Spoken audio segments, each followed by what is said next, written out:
Years old, and I still wake up with a little guy saluting me. It's the Wake Up Call with KB and Andy. You wanted this, right? You wanted the real deal? That's what this is. Wake up. You're in the middle of it. You better wake up and listen to what you're saying. Which is a morning show. Wake up. What the hell? Wake up, everyone. Well, goodbye, summer. Hello, football. The rooster is crowing here, live from Westfield in Grand Park. I'm Kevin Bowen. Andy Sweeney, literally across the picnic table. I feel like I'm about ready to try and trade you an Uncrustable for a Reese's right now. Isn't it nice? Gazing into each other's eyes on this beautiful morning. Isn't that nice? I was going to say, you guys look like you're on a first date. It's very, very cute. I'm very nervous. I'm like, gosh, do I have any peanut butter on the side of my mouth right now? This is a little awkward. Thank you to Jack. Thank you to Devin, on-site engineers here.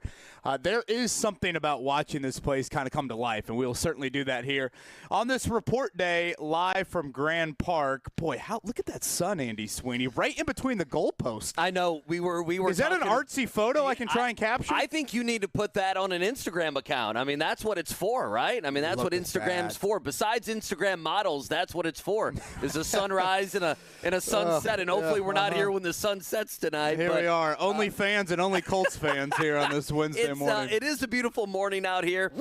Excited, I mean, last year I didn't get to do really any broadcasts with you and Jake, and so this year, super excited. Check-in day today, first practice tomorrow. Football is here. I'm ready to go. We got a little bit of crisp in the air as well, which makes me feel good about myself. So, I'm ready to go, man. Can't wait to see the guys file in here over the next 90 minutes or so.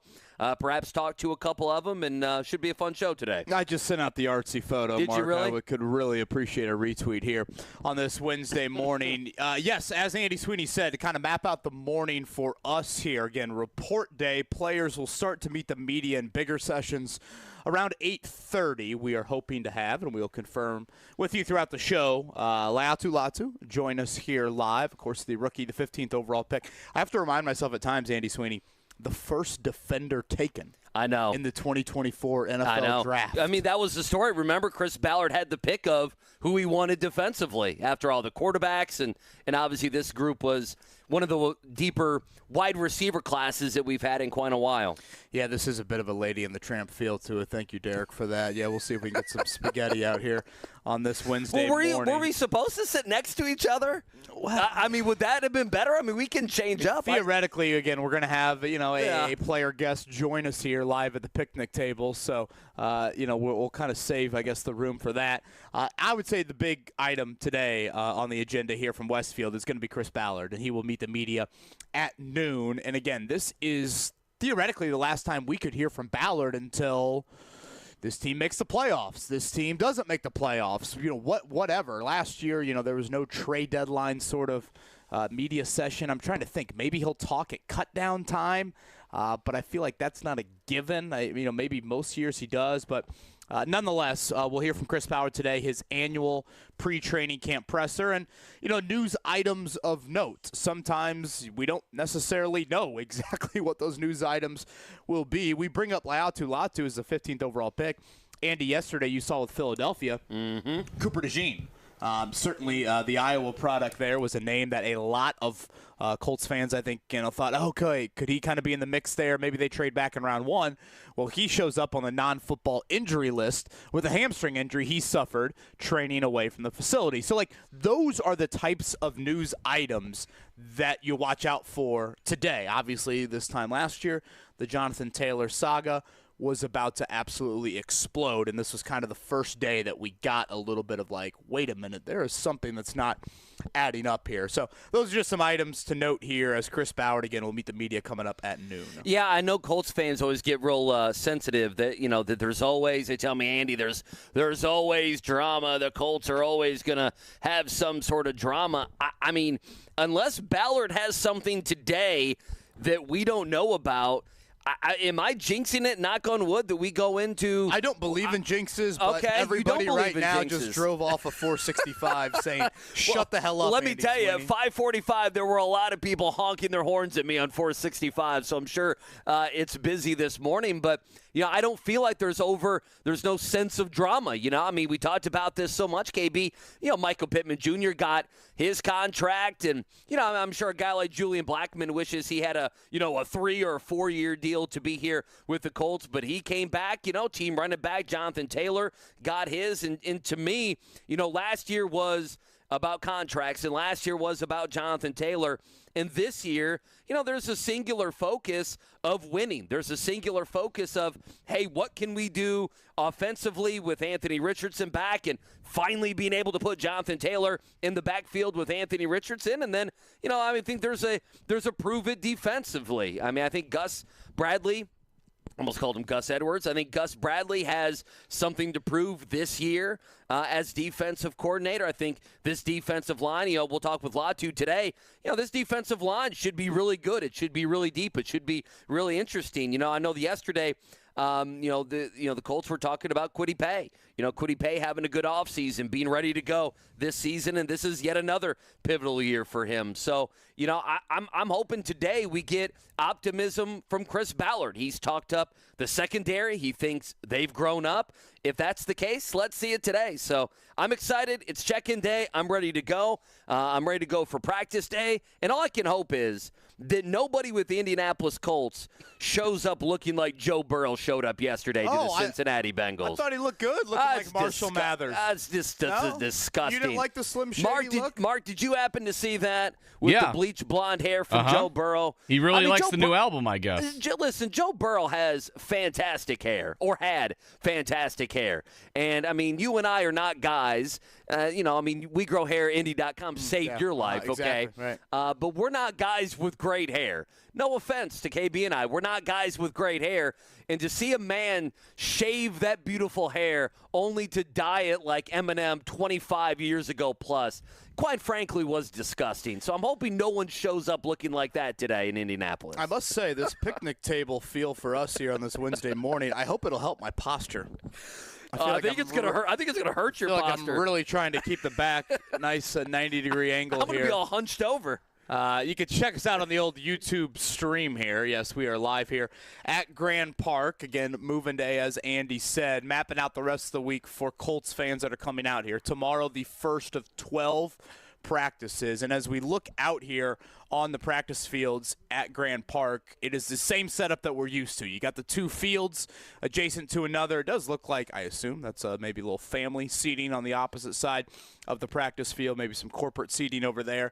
That is new from recent years, but for the most part, you're going to find the same lay of the land. Colt City is to our right here as we look out on this beautiful Wednesday morning. And again, the morning practice tomorrow will run for an hour, 10 to 11. And just to remind people of how training camp works, the first few days of practice, very similar to what we witnessed in the spring. Not full pads, not the full-on, tackling. You can still do 11 on 11.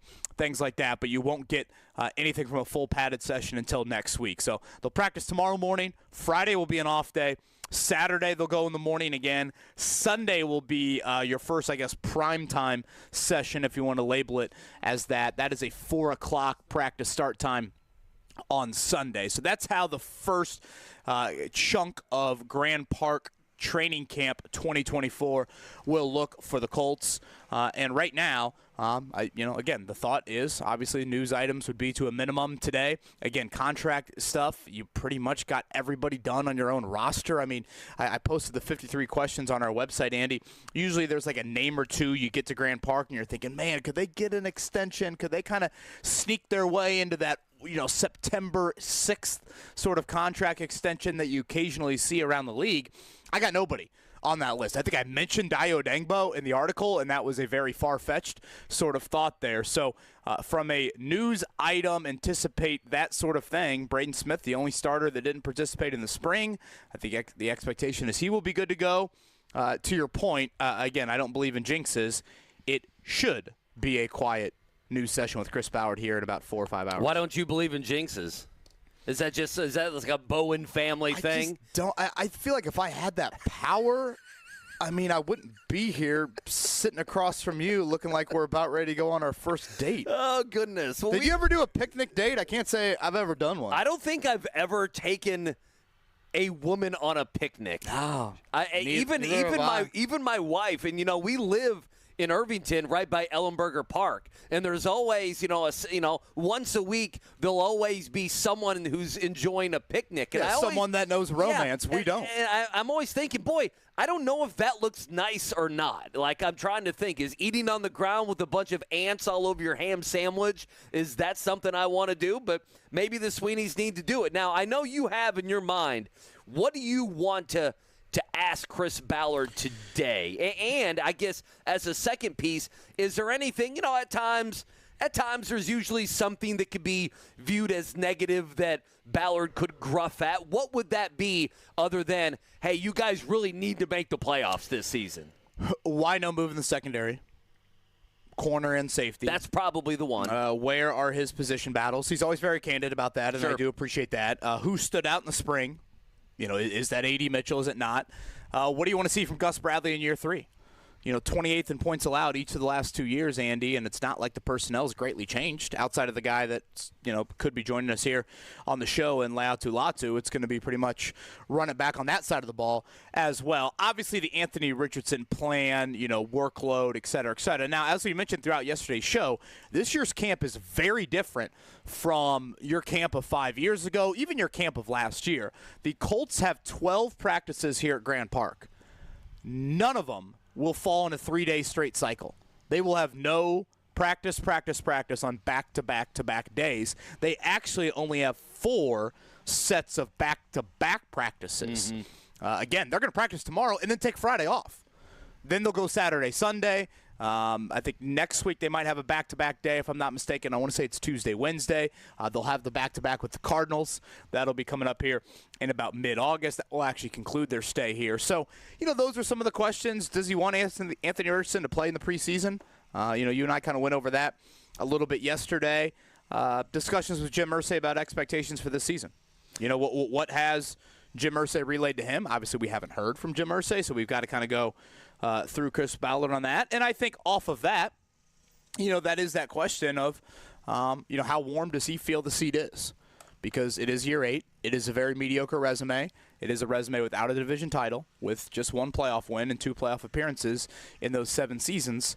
How does he kind of view where he sits right now, heading into year 8 and a Mizuno 5-iron from his house here in Westfield? Well, and what I love about this season, hot seat, not hot seat, rather warm seat, those are all conversations, KB. But for me, we talked about this yesterday. I even talked about it a little bit on Monday. The beauty of this season is there's just no pivot this season. That's the beauty. Ballard believes in this roster.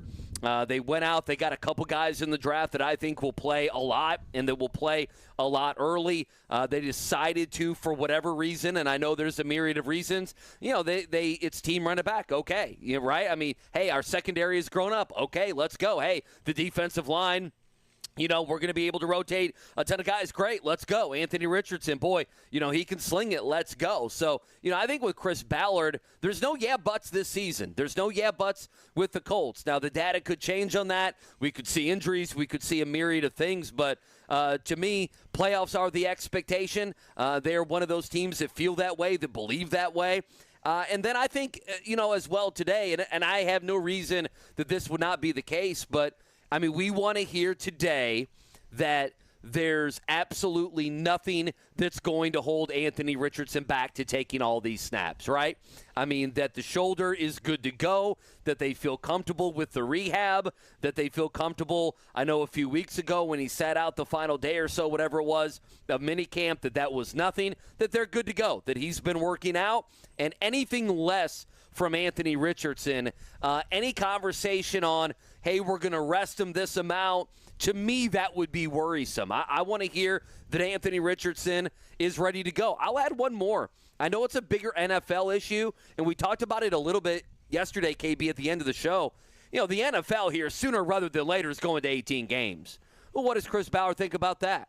how does that change your roster adding another game, potentially another bye week, a couple weeks to the NFL season? I know that's a bigger picture issue. Maybe that's something at the Combine next year we talked to him about, but, that was a big story yesterday, deep negotiations between the NFL and the Players Association. I'm sure some of the players we talked to will not be happy about that. Was it Braden Smith that stood up for that? Was it Braden Ryan Smith? Kelly, I believe, was very vocal. You know what? I believe it was Ryan Kelly about a month ago. NFLPA board. Yeah, it was Ryan Kelly. So those are just a few things. Listen, I'm excited. I mean, this is a big season. This is a make-or-break type season, and the Colts need to be back in the playoffs. They need to be beating good quality teams, and it all starts today. Well, and I said to you yesterday, I can't recall a season in recent memory that's had this much intrigue. When you couple the 9 wins as Shane Steichen's first year, you couple what Anthony Richardson potentially can bring to the table, there's real intrigue. But as you say that, it's also a conference in the AFC that I think is absolutely loaded with depth. And I have not said that certainly in years past. And the same thing about the AFC South. Sure. That I think there's some real quality to this division that there hasn't been in recent years. A couple other items of note here on this Wednesday morning. Kind of a fun topic that one of our listeners, Drew, sent to me yesterday, Andy, and I texted you, and I think both of us kind of in unison were like, that's a fun idea as we're in a little bit of a USA men's basketball lull here. Sunday will be their first game. So, again, opening ceremonies for the Olympics coming up on Friday. But Drew sent this to me yesterday. He goes, would you bet $100 on yourself to name half of the 2028 USA men's basketball roster right now?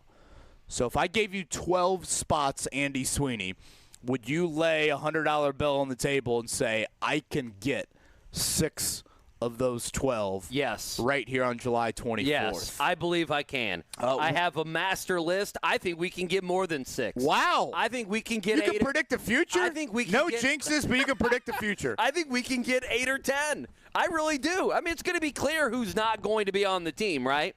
LeBron's not going to be on the team. Steph Curry's not going to be on the team. I mean, Joel Embiid can barely get to the floor now. In 4 more years, who the hell knows where he's going to be honestly, at. my He's list, not going to be on the team. My list started with Bronny, and then I struggled to get the other 11. Well, it's difficult. It's difficult. I figure in L.A. Olympics, certainly I'm still Bronny frustrated that Bronny's not the second flag bearer in his Coco Golf. I mean, what the hell? Do they not understand what this is about? Team USA is all about Bronny. Speaking of the Olympics, it was announced here early this morning that the United States will be hosting another Olympics on the horizon. This actually was a pop quiz question for us yesterday. I saw it. Again, we're in Paris in 24. We'll go to Italy for the Winter Games in 26.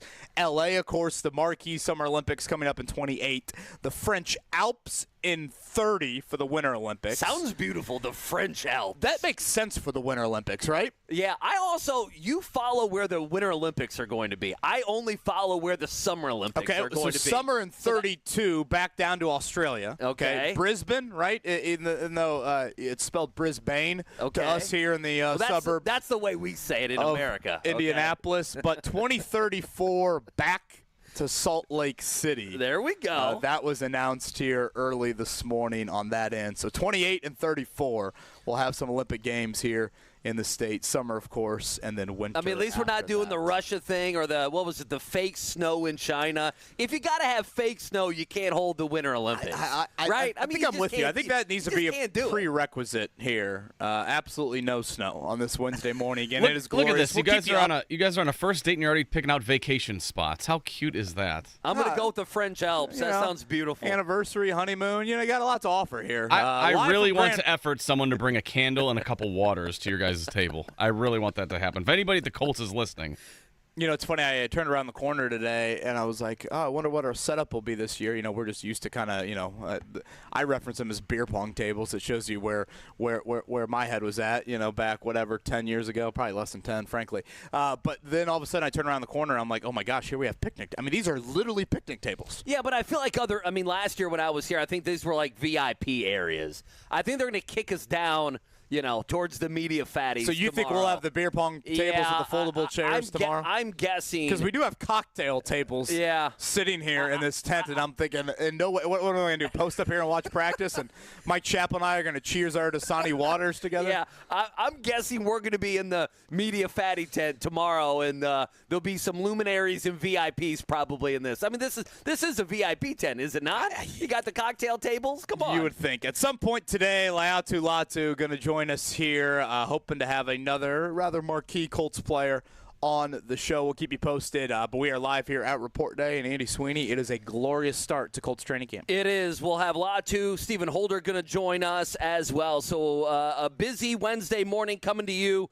live here in Westfield. We got you until 10 o'clock. Let's take a break. On the other end, what did Big Ten Commissioner Tony Batiti say about the city of Indianapolis? And Purdue head coach Ryan Walters spoke as well yesterday at Big Ten Media Days. Plus all your scores, morning check down. It's coming up next right here. Wake Up Call, 93.5, 107.5 The Fan.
Down. Brought to you by Butler Bulldogs Basketball. Season tickets are on sale now. Order by August 1st for your shot at the best seats in Hinkle Fieldhouse. Visit butlersports.com/buy tickets.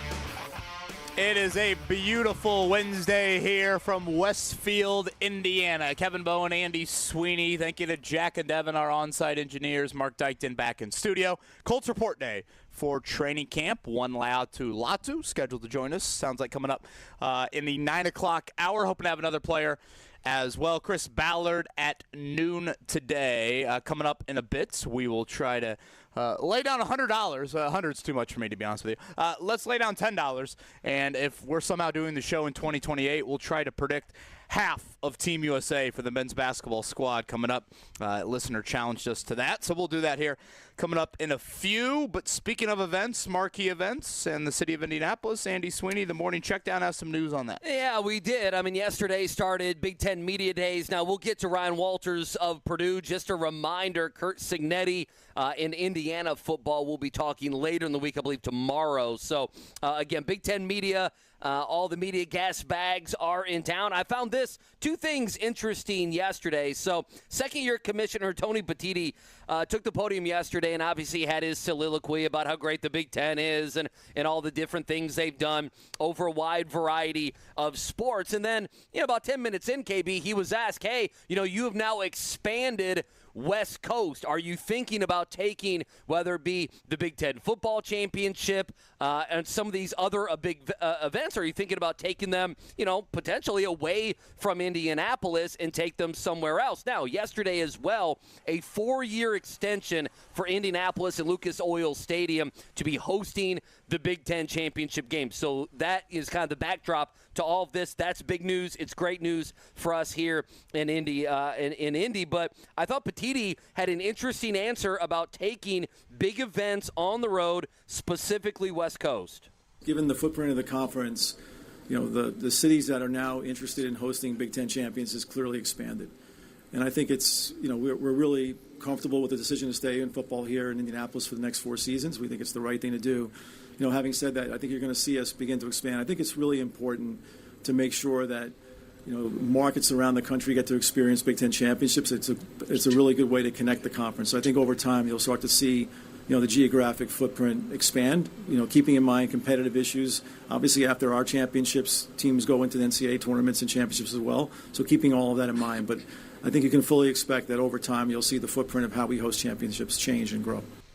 So through 2028 here in Indy, again, the Big Ten Football Championship has always been here. Mm-hmm. Now, I was thinking about 2 things yesterday. One, I think you talk to people in Indy, the city that strikes some fear in them a lot moving forward and hosting is Vegas. Yeah, and I'm not sure if that would be top of mind to a lot of people, but that is the city that I think has been highly competitive with that. I would say the other item to note, the expansion. Right now, if you look at the Big Ten championships, Ohio State and Oregon are 1 and 2 in the coach or in the media poll. Does Indy want Oregon here for the Big Ten title game? Or would Oregon not travel? Because hear me out on this. We always get into this early December, hey, who do you want in the Big Ten title game? Who's going to buy all the beer and buy all the hotels? Well, now, if you're Oregon and you're making the Big Ten title game, you're also going to be in the playoffs. Yeah. And well, that's the byproduct. If you're getting a bye in the playoffs, none of your games are on campus. So you got to travel to multiple playoff sites. So it is one of these things where I'm starting to think about it. Okay, don't you might just want the drivable Big Ten teams versus Oregon or USC or Washington because they need to plan ahead. Yeah, it's a good question. I just think, I think Indianapolis has been so fortunate with the footprint of the Big Ten, that they've been able to host so many things. And, we've talked about this, whether it be Jerry Jones with the NFL Combine. And I do think, whether it's Big Ten Media Days, perhaps they stay in Indianapolis, and that's not the economic boom. I mean, obviously that's just, some media guys showing up, and, the teams fly in, they fly out, they drive in, they drive out. But, I do think specifically Vegas, I think having USC and having UCLA, I think you need to look at probably L.A. as well as two that are going to be in some sort of rotation now for the Big Ten Championship. But I found that to be interesting, and you bring up a great point, I mean, if you already know, the 12-team playoff has fundamentally changed things because you would imagine that doing away with divisions, that the two teams that represent the Big Ten in the Big Ten Championship game, KB, are going to be going to the playoff, right? I mean, we know one will, but that second team, as maybe a 2-loss Oregon team, whatever it may be, a 10-2, a 10-3 team is going to be in the playoff, and like you said, may have to travel. Let me give you one more. Purdue's Ryan Walters took the podium as well yesterday at about noon or so. Obviously, Purdue picked to finish last in the Big Ten. He was asked about it. Here's what he had to say. As much as you try not to, read things and opinions of your program or yourself or your players, you still hear it, right? If you're not reading it, your folks are, or your friends are, or it gets back to you. So I'd be naive not to address it with the team and not talk about the elephant in the room. But I did mention, a large chip on everybody's shoulder in that building, and 18 out of 18 is a large reason why. A lot of transfers for Ryan Walters, a couple Georgia transfers as well. Again, the schedule for them I don't think has a ton of favorable nature to it, if you will. So Purdue, and then Curt Cignetti will be today, right? He will be today down there at Lucas Oil Stadium. So we'll see if the balloon filled with hot air will be coming out of Curt Cignetti here on this Wednesday morning. Hey, we like Coach Sig. What I loved about college football and college athletics in general is when Oregon puts an inflatable duck in the White River, which we saw yesterday. I know. I wish I could have seen that up college close. Athletics you love is it, don't absolutely you? outstanding. Major League Baseball, Paul Skeens was really good last night and got his first loss. Incredible effort, 8 1/3, 4 hits, 2 earned runs, 8 strikeouts, 0 walks. No support. Cardinals beat him 2-1. In that one, the Reds were postponed, and the Cubs can't score. Well, there's Sorry, no surprise Mark. there. Yeah, sorry, Mark. 1-0. He got one the other probably night. his last start before he gets dealt, so solid effort from him. But, yeah, once again, no offense. Congratulations there. Speaking of limited scoring, that Assembly Ball team limited scoring last night at Hinkle, and then all of a sudden the Elam ending showed up. And it is a combination of great – it's just great drama. I love the Elam ending. We've had Nick Elam, the Ball State professor who created it, on our show before. Outstanding. And you see the pressure. First off, I think it's not very good basketball was mostly what the product was last night inside of Hinkle. But also a lot of pressure there late. The Assembly Ball team almost came back and won the game there, but they lost on a tip-in. So Yogi Farrell, Miller, Kopp, and company, their run to try to win $1 million ends last night. Yogi did have 21. Yeah, Yogi was good. Miller Kopp missed that layup towards the end. I do love the Elam ending. It is awesome. We were talking about it. There is a place in college basketball, hell, high school basketball, for the Elam ending. I think overtimes around should be the Elam ending. I got no problem with it. So 82-79 was your final there. Team USA on the women's side, their final tune-up before getting to Paris. They topped Germany 84-57. And like we mentioned, Olympics as well. LeBron James going to be one flag bearer. Coco Gauff announced this morning she will be the other flag bearer. So good for her. Two How of the about quick that? items. Shout out to the Grand Park staffer who just delivered us 3 mini waters. We appreciate it. Candle. Where's the candle? Well, we do not need a candle I'll bring it tomorrow. Or spaghetti or anything on that end. Jack, a very nice man who walked over here and gave us those waters, so thank you to that. And nothing says the Olympics matter like this. Team Canada, their women's soccer team, they have sent home 2 staffers, and their coach will not coach the opener because they filmed New Zealand's practice with a drone. So I to love anybody it. that says the Olympics don't matter, Pulled a Belichick. I don't know what names are popular in Canada, but Jessica Stallions, I believe is her name. Connor Stallions joke Yeah, there I somewhere. got the joke. Again, I don't know popular Canadian women names, but nonetheless, there. Canada trying to win in these Olympics. They're cheating with drones. I love it. They have been caught. It makes me root for this for Team Canada in soccer. Now we need Team New Zealand. One for the good ones down under here. Why isn't Team USA in soccer doing this? We stink at soccer. Why are we filming? What are we doing? We have Belichick in our backyard. It'd probably just add to the insult when we lose the match, unless Indy 11 is playing for us. Because we're here at Indy 11's grounds. We are right down the way. So interesting stuff. All right, there's your morning checkdown. Coming up on the other side, a listener challenged us, hey, do you think you can name at least half the Team USA men's basketball for 2028? I have a bunch of names. You see this, KB? I got names. I got stars. This is my kind of exercise. The only exercise I do. So we'll do that next. Stephen Holder, we hope to have him and a couple Colts players as well. Appreciate you hanging out with us. We're at Colts Camp in Westfield until 10 o'clock right here. Wake Up Call 93.5, 107.5 The Fan.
Wake Up Call with KB and Andy on 93.5 and 107.5. The Fan.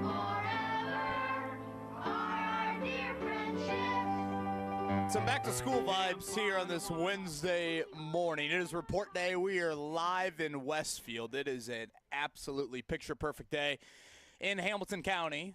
Kevin Bowe and Andy Sweeney on site. Again, thank you to Devin and Jack, our on-site engineers, helping us, getting us going. Thank you to the very nice maintenance worker here at Grand Park for delivering some waters. He told Jack here on site that he heard Mark reference, we need waters and candles for this romantic picnic table outing for you and I on this Wednesday morning. He brought us waters. Thankfully, no candles here just yet. Again, players are going to join us here in a little bit. Latu Latu scheduled to join us. We'll keep you updated.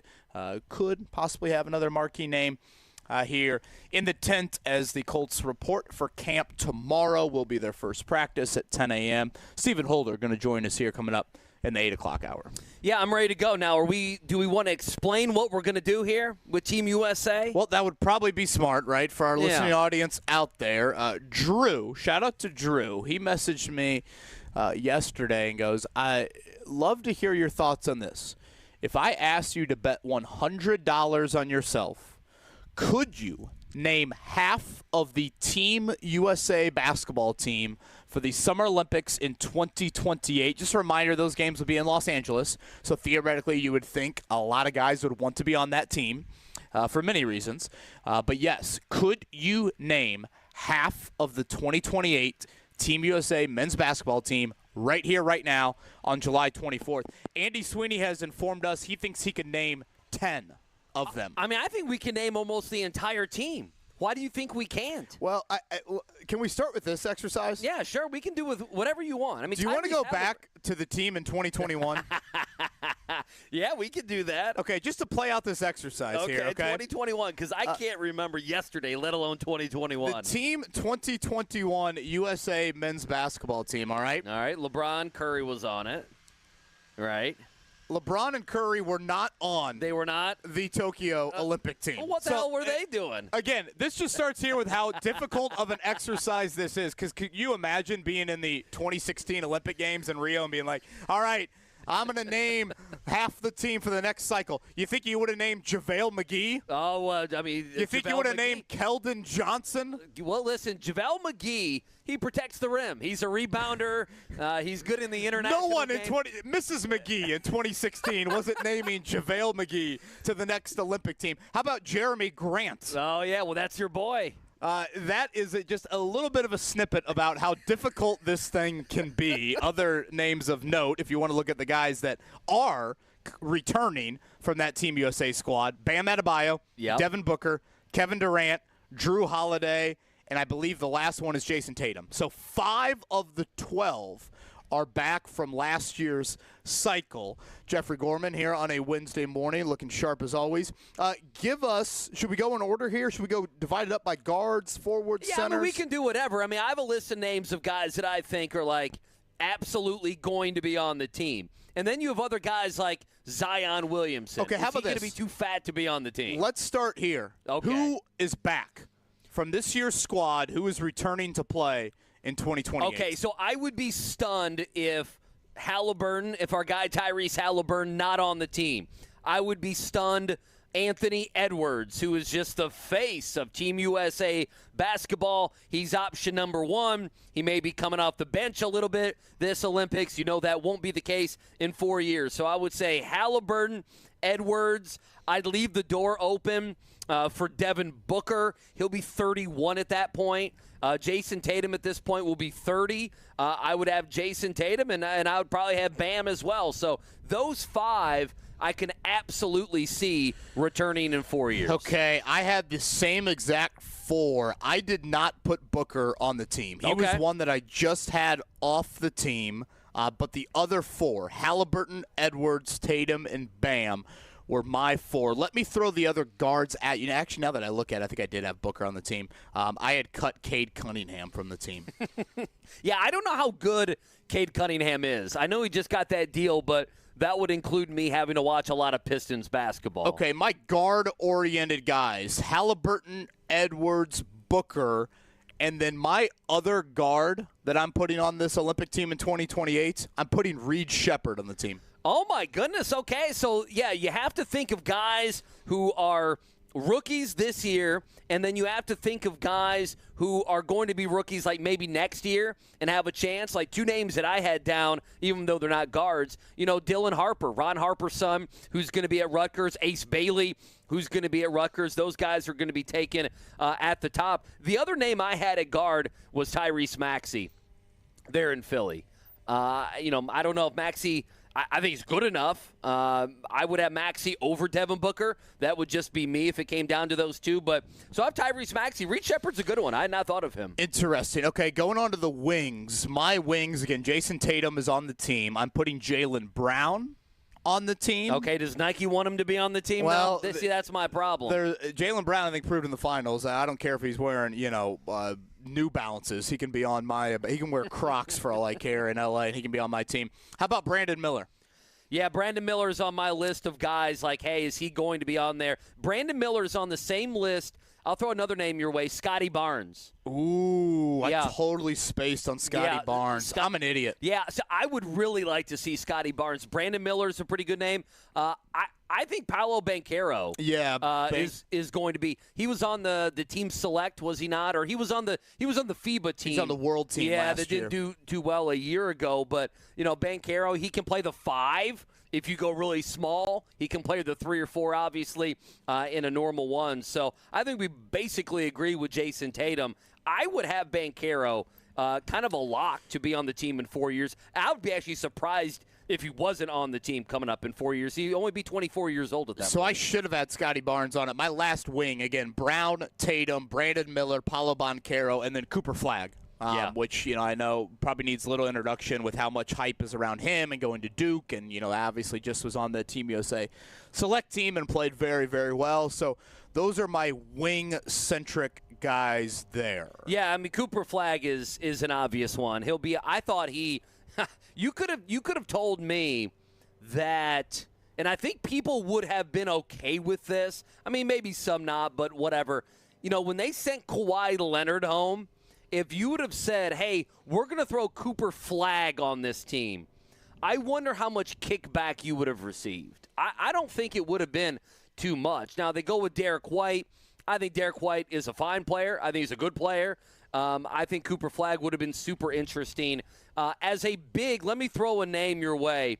Chet Holmgren. Yep, had him. Is a name that I'm going to throw your way on that front court Chet with Bam. and Bam were my two bigs. Did you have any other bigs, or are you done? No, I mean, I kind of put Cooper Flagg as like a hybrid. Maybe he's a big, maybe he's not. And Banchero, you mentioned. Yeah. I got one more in the big let's go. category here. I'm actually going to Indy's own.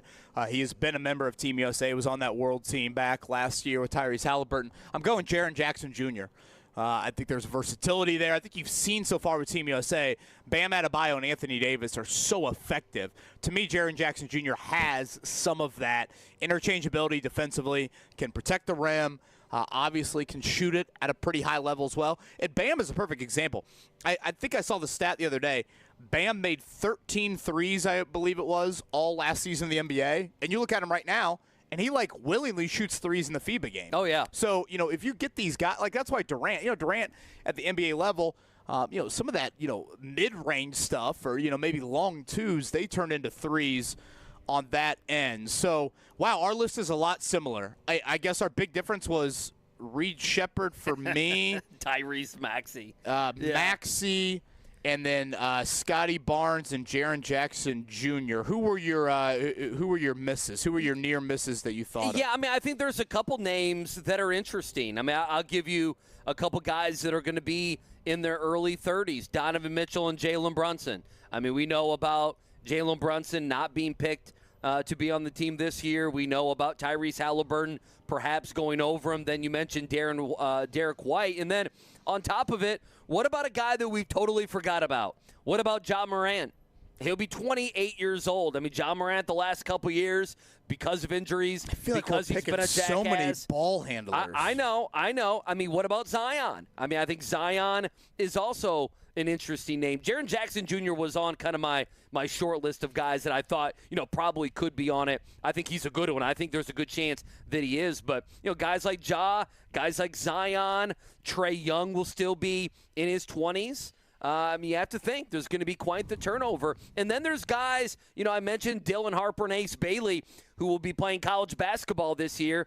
That's another thing. In the next year or so, is there a young guy who, takes the NBA by storm, becomes a really good player, and, that they can kind of groom for a couple seasons to get him in the Olympics. But I kind of feel like, what did the guy say? He said, can you name 6 of the 12? How have we not named 6 of the 12?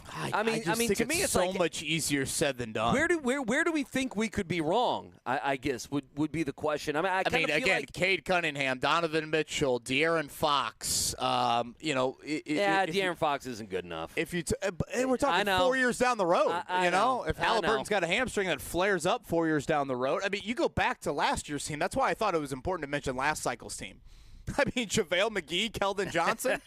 Like, what? I do remember. You imagine Keldon being Johnson. imagine sitting here in 2016 and thinking those guys would be on the team. And I also think a couple other things you probably have to keep in mind too. We mentioned Cooper Flagg.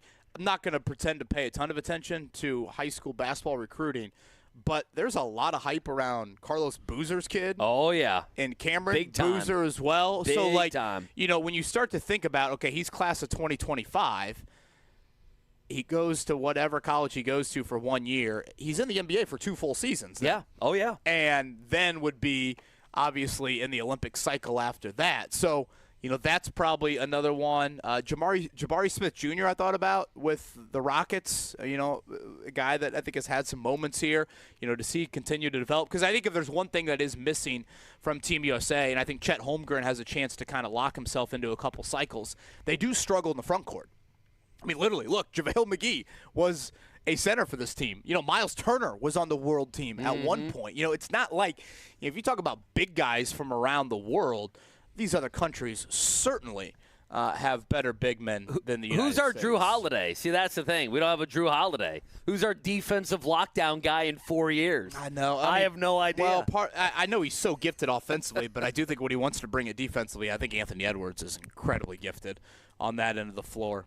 I thought you'd go with Reed Shepherd. Yeah, I forgot about Reed I thought Shepherd. that'd be on your list. No, I forgot about him. Listen, I think we got to take a break. I think Edwards, Flagg, Halliburton, Tatum, Bam, Chet, there's 6, and Banchero. I kind of feel like there's 7 names that I feel pretty comfortable are going to be on that team. So we shall see. All right, what does he think? What is he going to be asking today of one Chris Ballard? Stephen Holder of ESPN. He joins us next here on The Fan.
It's the Wake Up Call with KB and Andy on 93.5 and 107.5. The Fan.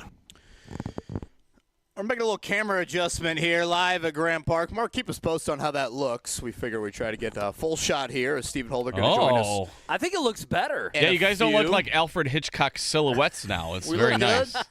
We look better? I think look I better. look better in silhouette version than I do the normal Devin, version. Jack on site, thank you for your help on that. And again, live here, it's report day for the Colts. Players going to start to trickle into Grant Park in the next half hour or so. Latu Latu scheduled to join us coming up in the 9 o'clock hour, hoping to have another player as well. We'll certainly keep you posted. Chris Ballard will meet the media at noon today. So that kind of maps out report day. Again, first practice tomorrow, 10 to 11 a.m. If you're looking for tickets, Colts.com. Free practice tomorrow. Ballard going with the flat bill hat today, or do you think he lets the hair flow? What do you think? If you had to guess. He likes that one flat bill, right? Yeah, With he the, does. I don't even know how to describe it. The white manuscript on it, kind of a cursive-y look. Yeah, to it's the one thing we didn't ask during our Colts, visit with him at the combine. Yeah, I which figured I'm still let's frustrated get about. Chris Ballard one time a year and let's ask him about his hats. You guys, to hell with the secondary. I'm sure that'll be a riveting answer on that end. You guys expect to see Jim Irsay at any point, not necessarily today, but at some point during this training camp? That's a KB question. I mean, he'll be out great here. Question. You think he'll be out here at all? I know we went over a little bit of the schedule yesterday. So basically, in a normal Irsay training camp, insert your jokes about that RV parked, whatever, Mizuno pitching wedge from here back last year with Jonathan Taylor. I would say Irsay typically makes one appearance at camp, and usually that involves a night practice or a bigger crowd, even the joint sessions. I think you've seen ownership from other teams. That's what I was thinking, mid-August. That have been here. So, maybe the Cardinals. Now, again, we should see him a week from Saturday. That'll be in Canton, Ohio. For Dwight Freeney's Hall of Fame induction. That would be his first, public appearance since, really late last season when all of this really transpired. So, I don't know. I mean, to answer the question, part of me guesses no, but part of me thinks, maybe he's in a golf cart on the other side of the field and just kind of makes an appearance that way. So certainly will be a storyline to watch, and we have obviously not heard from him in his usual off-season sessions, whether that be owners' meetings, NFL draft, etc. Is that something you would want to go to? Have you been to it? Any of the enshrinements? I have. Marvin and Tony, right? Marvin Harrison and Tony Dungy, I think were the same year, if I'm not mistaken. Oh, good for you. Yeah, so that would have been, 2016, 17, something around there. Yeah, spent 4 nights in Canton, Ohio. Would not endorse that for anyone.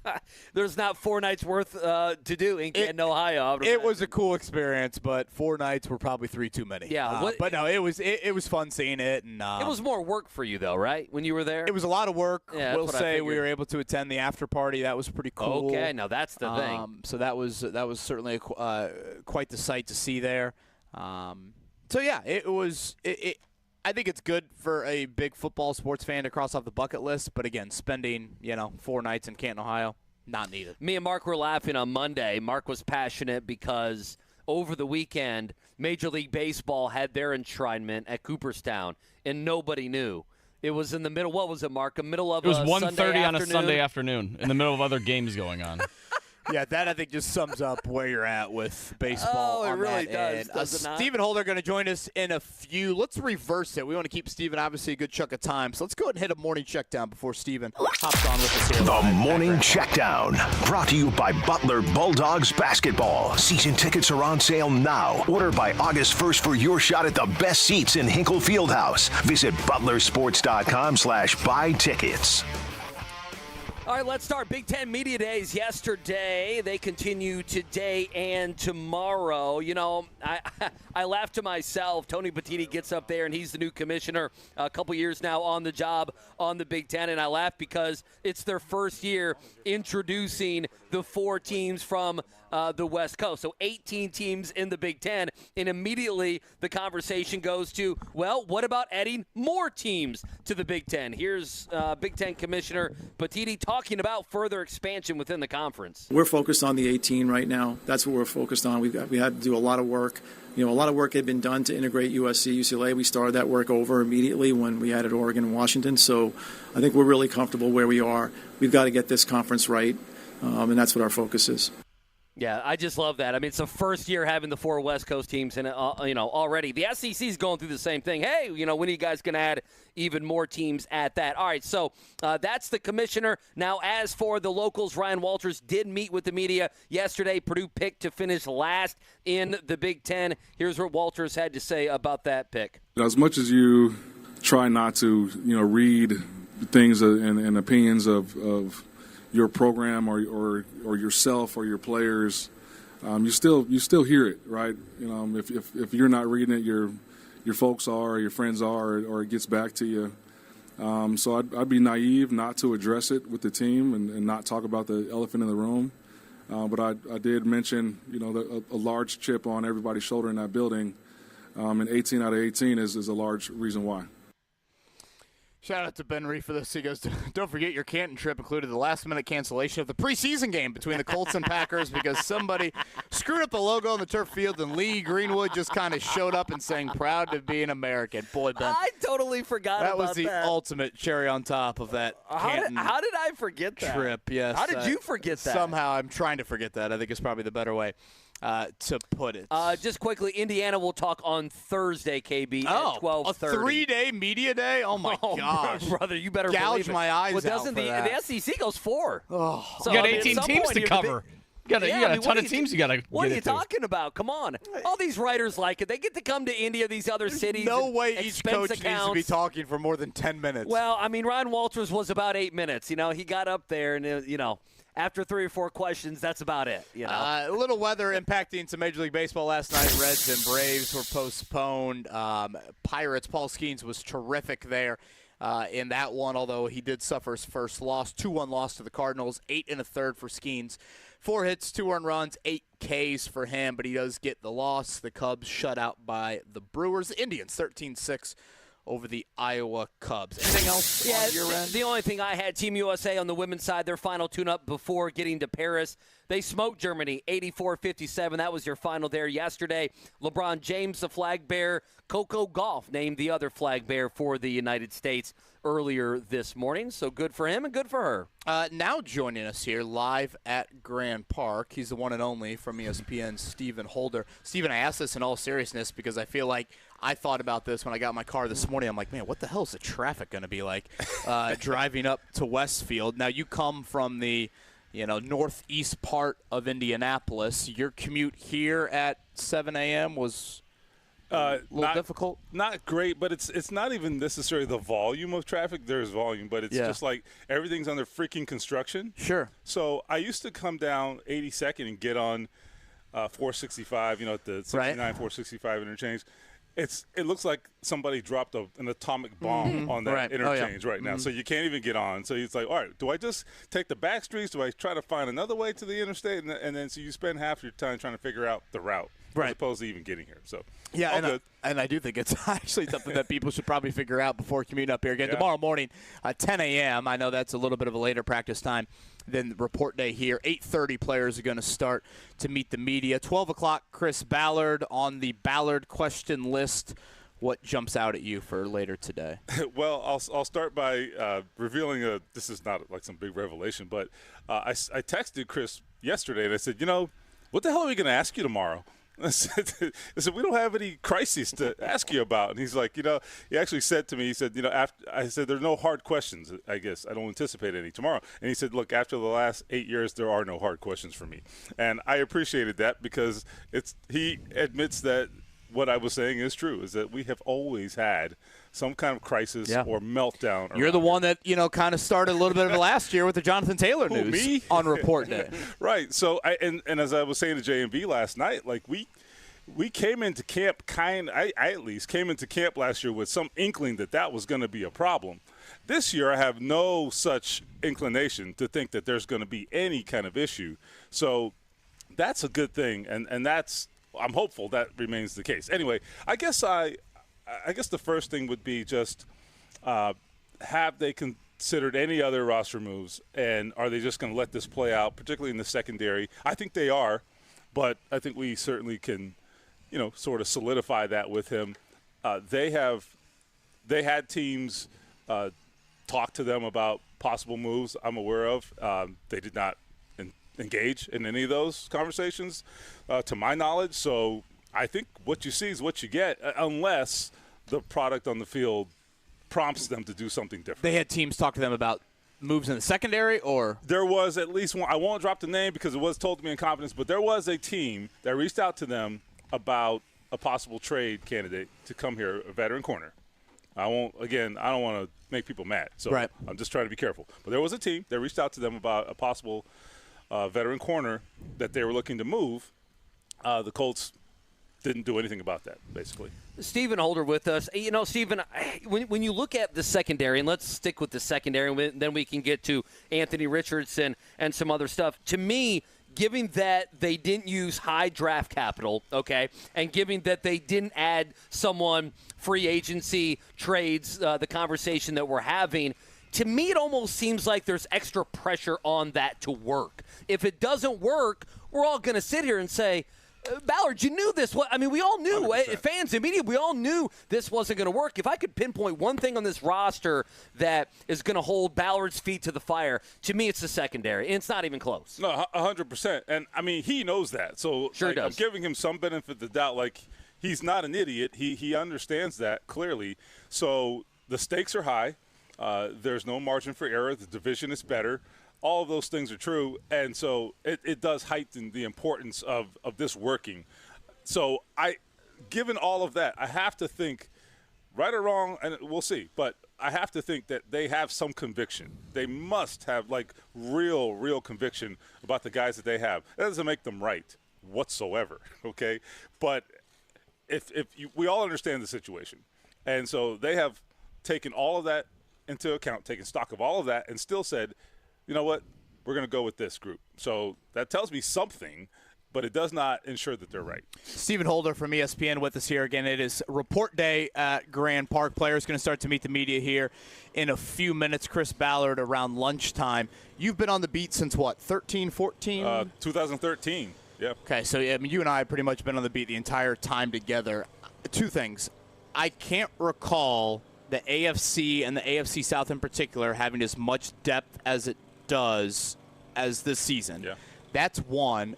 On the other end of it, I'd have to go back to maybe the start of your tenure on the beat to where I felt the amount of intrigue about a Colts season like I do this one. And I think you couple that with 9 wins in Shane Steichen's first year and then Anthony Richardson barely playing and all this kind of hype around that. Your thoughts just on those two items, the depth of the AFC and just the amount of intrigue that you feel like Colts fans have with this season. Yeah, I agree on both counts. So on the AFC, particularly the AFC South, I think it really boils down in large part to the quarterbacks. You have all 4 teams that potentially have high-end quarterbacks. Right. There's no Band-Aids theoretically with any of the 4. Like, you can like or dislike Will Levis. Sure. But he's their guy. Okay, unless and until that changes. He's their guy, and they have some. They know who they're moving forward with. And he has upside, right? I mean, he's a young guy. So all of the 4 teams have a quarterback they are completely sold on or that they're married to for the foreseeable future. And they all have very real qualities that could enable them to succeed. So that's the first thing. So it makes this division, I think someone said this to me yesterday. Maybe JV and I were talking about this. I mean, 2 years from now, what's this division going to look like if all these quarterbacks hit? Mm-hmm. I mean, you are talking about a murderer's row. So, and they all have, by the way, other parts of their teams are very solid too. So, I mean, there's no team in the division where you look at it and say, well, that roster's a joke. I don't feel that way about any of them. I mean, Tennessee has to figure out some things, right? And they're a little bit, I think, an evolving team. The Colts, top to bottom, I love the roster. Right? That's not an issue. You know, it's just a matter of whether some parts come through. But, like, top to bottom, this is as good a Colts roster as we've seen in a long time. So that makes this already, I think, a little bit of a gauntlet for this division. So you're going to have to bring it every week. The days of the Colts running, what was the record of consecutive division wins? It was like 15 or 16 at one point. I remember. I don't think did Andrew Luck ever lose to Tennessee? He did not. I think that was the run as well. Those days are over. No, those days are over. And the weird kind of scheduling quirk to this year's schedule for the Colts is they play 5 of their 6 division games before Halloween. I think it is, or I think it's all the road divisional games before Halloween. that Week 18 game against Jacksonville, there's just a little part of me that thinks that will be a win and get in game. And I don't know if it'll be for the division title, but I just see those two teams. Like, part of me sat there last night and thought, could 3 AFC South teams make the playoffs? I mean, they could. The only thing that gives me pause is that the rest of the conference is just so deep, certainly. Yeah. But, I mean, why not, right? Why not? Look, I think there's going to be some teams that maybe take a step back. Are the Bills going to be the Bills? I don't know. We'll see. The Dolphins, I have doubts about. There are some teams that we're sort of that we can't like rubber stamp. Like what are the Chargers going to be? The Chargers. Kansas City's on a tier, and then I think it's tough to really gauge who you feel totally confident about on those other. And really, it's going to be very little is going to separate the rest of the teams, is what I think. Right? Yeah, I mean, it happens every year. You look at the Colts last year, that Cleveland game, having the Pitman Jr. injury. You go into the Atlanta game, obviously the final game of the season. Stephen Holder, ESPN, with us here on The Fan. Are you a believer? Are you totally sold in the Houston Texans? And then to kind of piggyback that, we mentioned the schedule. Houston week 1, at Green Bay week 2. You throw in, who knows, Chicago, they certainly updated their roster week 3. Pittsburgh, at Jacksonville, Miami coming to Lucas Oil. This schedule, I mean, there is a chance the Colts are a better team, but have a much more difficult schedule this season. How big of a deal is that? I think that's the reality of the NFL that we sometimes lose sight of. Not all seasons are created equal. Now, I'm a big believer, on the other hand, of saying, look, I mean, take the schedule out of the equation, right? You play who you play. It all evens out, blah, blah, blah, right? We do say that. I say that all the time. That doesn't mean that this isn't a sneaky, tough schedule, particularly to start. I think Houston – it's not that Houston's necessarily the 85 Bears. It's just that's a rival now. That is a bona fide rival, and the stakes are high in those games, and you played them – that's the last team you played too, okay? So that's not just an average game. Let's just be honest. And then – going to Green Bay, I mean, who's taking that lightly, right? And Green Bay will have an extra day or two because they'll have the Brazil game before that on that Friday. That's correct. And so then there's the Bears are a team that I'm just completely fascinated by because the range of results could be anything. It could be anything. It could be anything. I mean, they could be spectacular. They have a lot of talent, or they could be a complete disappointment. But anyhow, so that's a reality. And then I do think overall, I mean, you've got there's some teams in the AFC they play this year. The Jets, for example, that could be a team that, same thing. The range of potential results is very wide, but I mean, that's a team that has a lot of players, a lot of talent. I mean, so there are probably 4 or 5 games on this schedule this year where you look at it and you're like, you know what, that could be a really tough game. It could also not be, right? We don't know what these teams are going to be, but it's not very hard to paint the scenario where those are very difficult games. Can Stephen Holder join us live here, Westfield Grand Park, for the Colts training camp around 9 o'clock or so. Latu Latu scheduled to join us here. Anthony Richardson, that topic obviously will come up with Chris Ballard. It sounds like the anticipation is nothing from a limitation standpoint with Richardson. Ironically, the schedule is so spread out at Grand Park, there's not even a lot of back-to-back practices necessarily. Richardson specific, anything in regards to his workload, his second year, that you want to find out today? I guess just, will they manage it at all? Not how will they manage it. I think just will they manage it. I think you make a good point. The consecutive or the lack of, back-to-back practices is going to help him, I think. Really, what happened in the final week of the offseason, that really boiled down to a workload thing, right? It wasn't like, he's having a problem. I think it was really just a workload thing. He hadn't taken a day off. He's throwing a lot of balls. And so maybe that was to be expected. And, in fact, I would also argue that it was told to me, like, hey, it's actually fortunate that didn't happen additional times throughout the offseason. It's actually – in their view, a fortunate thing, or I guess a sign of a good thing, that it only was one day where he needed a break, and it was the final day. So, anyway, if you look at it from that perspective, okay, maybe not a big deal, and I don't think it is. But no, I don't think there's much to worry about. I mean, I saw that video of him doing a 180 or 360 dunk, I think. At, right? What's that? Yeah. At I think it may have been the Nike headquarters or something. So. Yeah, he's fine. Okay, he's fine. Do you think sorry to interrupt, but Andy and I were talking about this yesterday, the preseason schedule. Last year, I think we added up yesterday. I want to say. Was it 29 snaps game one? Yeah. Is that what it like was? A little over 30 in game 3. He played a good bit. He played like 8 or 9 series if you add them up. Now, he didn't play any in the game 2, which is the joint practices. So it'll be a similar schedule this year. They'll have 2 joint practices with the Cardinals leading into that preseason game. So if I set that over under, I guess at 7 series, 7.5 series for Anthony Richardson in the preseason, you think over or under? Ooh, good question. Don't you think maybe over? Just because I'd take the over. Yeah. I'm very much a team over. I think Shane Steichen is a team over. Now, I think there are a lot of coaches out there. Like I was, I think it was actually with J&V yesterday. Lance McAllister mentioned that Joe Burrow's played 3 preseason snaps in his life. That's crazy. Well, first, he's always been hurt, but even so. And again, Burrow, college career different than Richardson. Yes, injuries play into that as well. But, there are some coaches out there that are very much against that thinking. Now, again, Richardson is much different than virtually every quarterback in the league. So, that number, again, I tend to think over. I tend to think Shane Steichen would think over.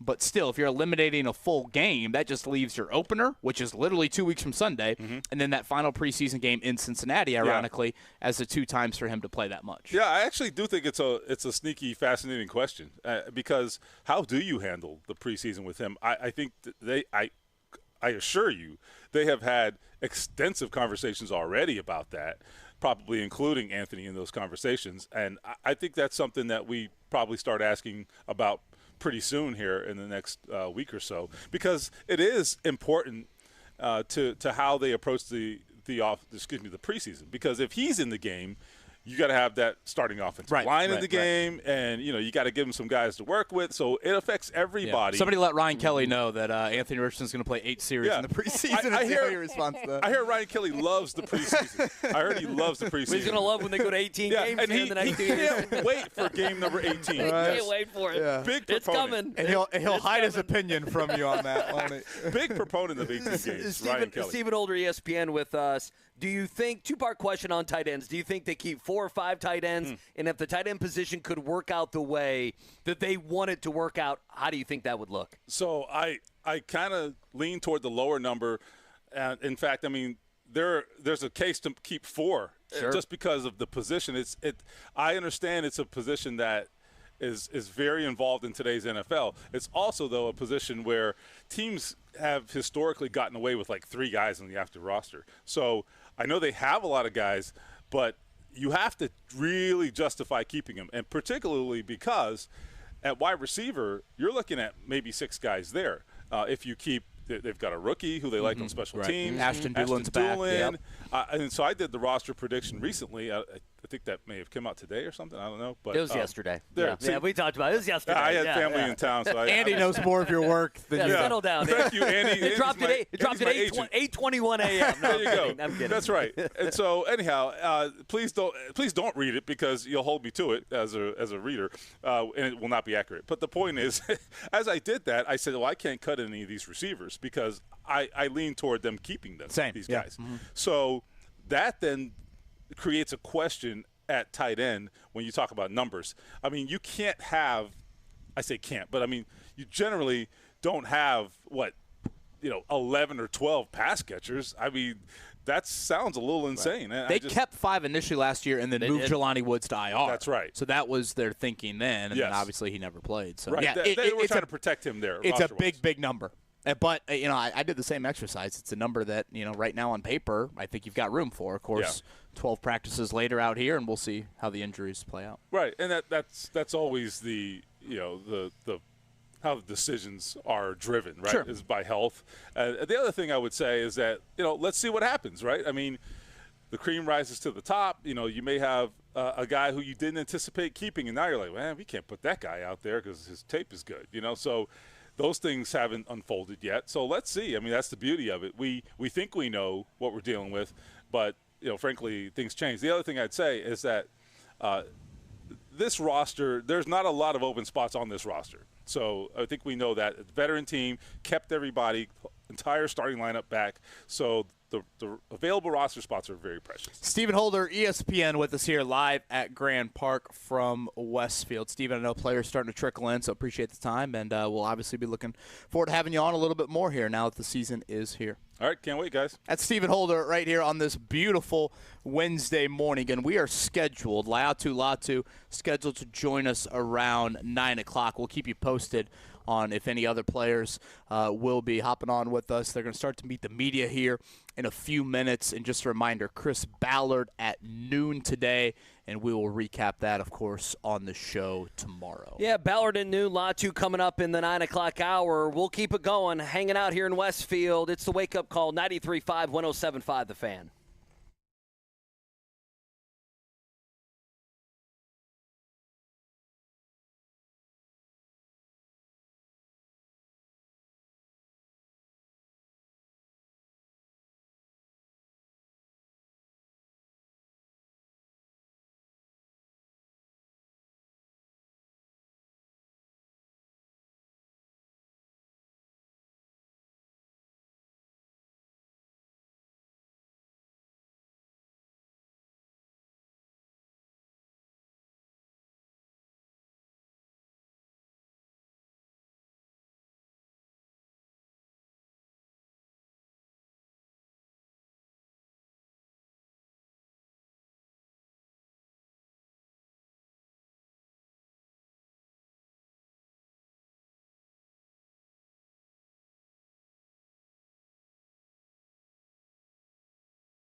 It's the Wake Up Call with KB and Andy on 93.5 and 107.5. The Fan. Boy, the fields look absolutely pristine here in Westfield. They're getting ready for tomorrow morning, 10 a.m., the first practice of 12 from Grand Park, and that's where we are here on this Wednesday morning. I'm Kevin Bowen, Andy Sweeney. across the picnic table, and yes, we are sitting at a picnic table here. There's no spaghetti. There's no Lady and the Tramp. There's no candles. But you keep saying that, but I don't believe you. Yeah, the more you say it, the more I think there is a candle somewhere. You just hide it before we get back from break. That's all. You hide it under the table. Appreciate Stephen Holder joining us here last segment. Latu Latu scheduled to join us. Tramp. Coming up at 9, we'll keep you posted on if any other players will hop on with us here on this Wednesday morning.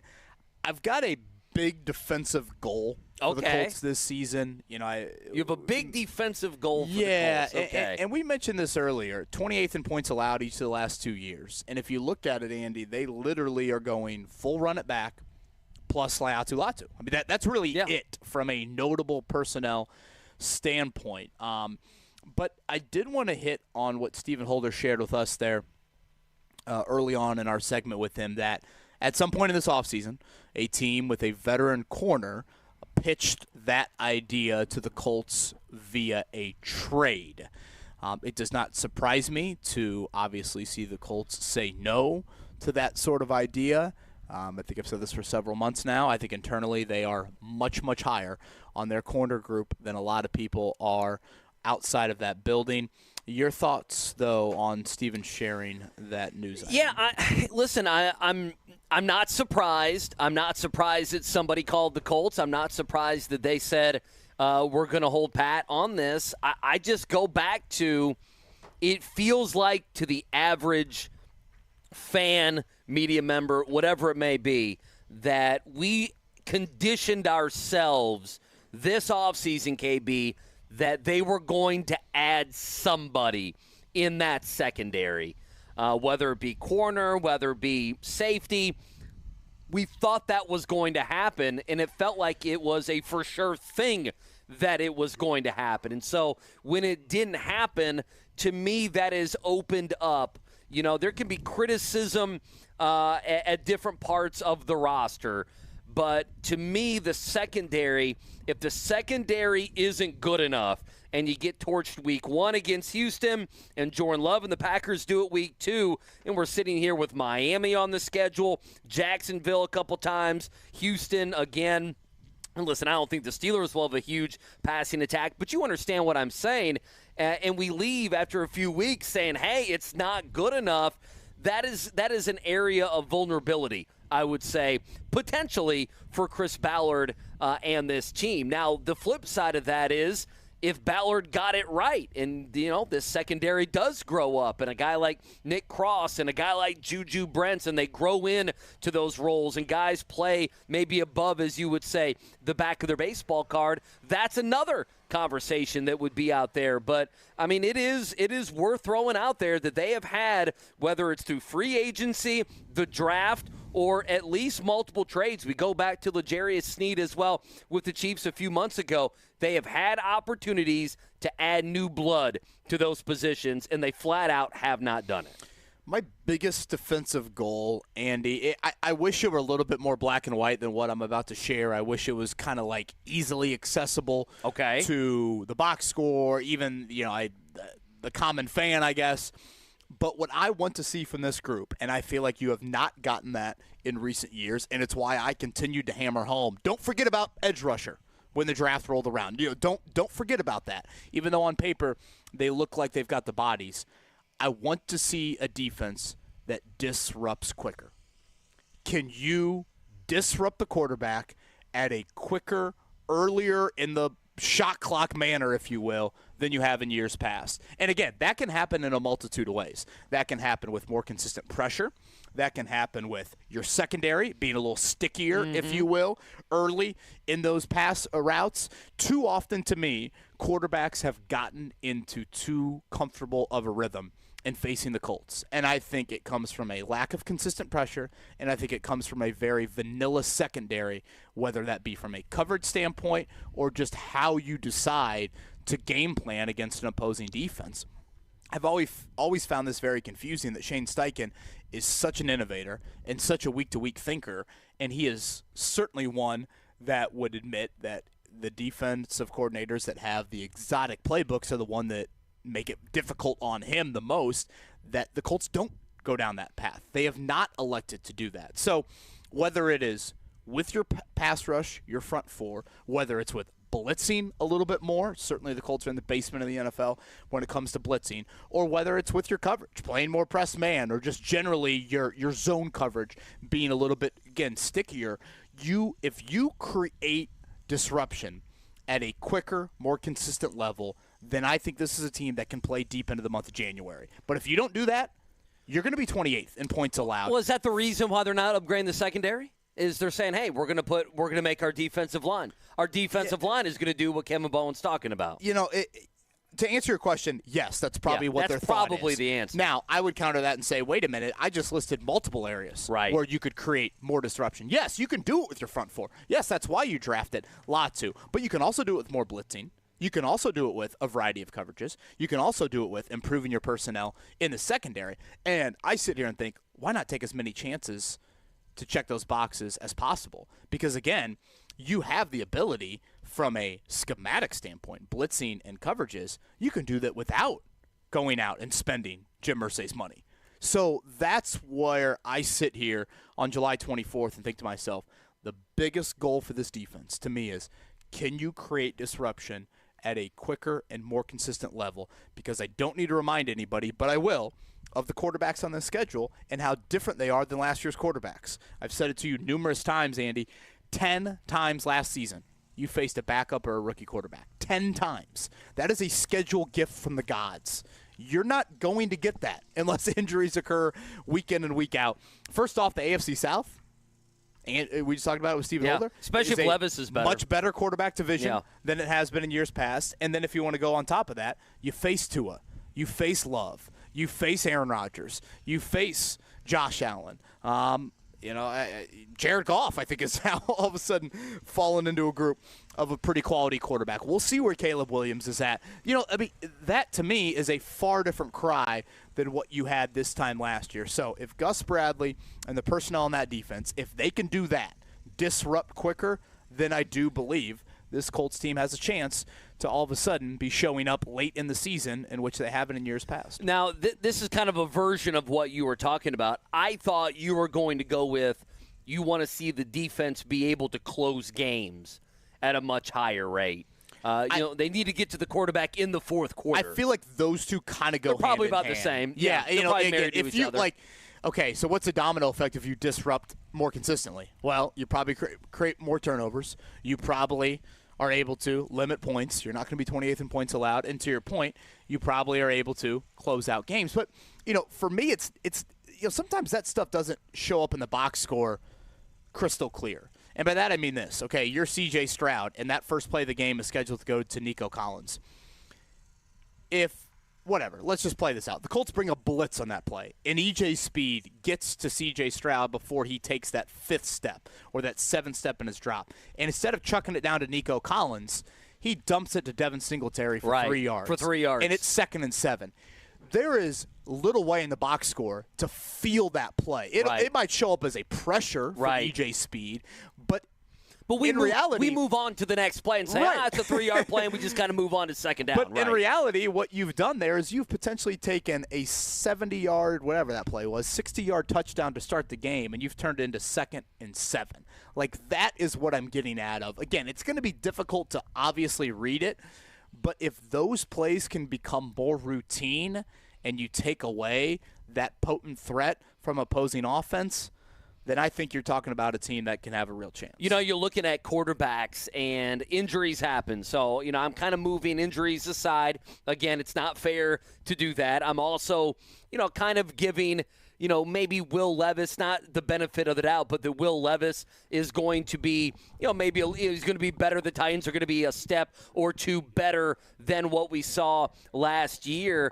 And I kind of think the Bears, I don't know, Mark, you may feel differently. I kind of think the Bears, I know it's early, you get in week 3. I think a lot of Caleb Williams. I've liked him all the way since Oklahoma. You look at it, Minnesota, You're at Minnesota. Minnesota has probably this year is going to be a sketchy quarterback situation. By then, by November, perhaps it's J.J. McCarthy. But Minnesota, I mean, New England didn't come out yesterday, and they're like, Jacoby Brissett's our quarterback. And I'm thinking, by the way, I thought I was seeing things there for a second. They're trying to get that number one pick. And I thought Brady was hurt again when I saw that I don't headline. blame them. So, I mean, you look at Minnesota, you look at New England, you look at the Giants, and you probably look at Denver and whatever they have. I mean, those are only 4 teams out of 17 that have what I would consider similar sketchy quarterback situations, and you had a lot of those last year. Yeah. And this year, I'm only giving you 4. Well, and I think another reminder is not only who the quarterbacks are, but when you play them. And that's where I struggle with a little bit of the Colts thinking here this offseason of, hey, this secondary, they're going to grow up. Watch this. They're going to grow up. Well, the issue is to grow up, it's Stroud week 1. Right. It's Love week 2. Better grow up quick. It's Goff and Tua and Allen and Rodgers all before Thanksgiving. If you have a secondary that looks a lot different in December versus September, the schedule is so front-loaded, it might be more difficult to play catch-up on that end. So that kind of adds to some of the I pause, I scratch my head, I'm a little confused. And, theoretically, Andy, there should be this thought. It's year 3 for Gus Bradley. What do you often hear from coordinators when they get to year 2 or 3 or 4?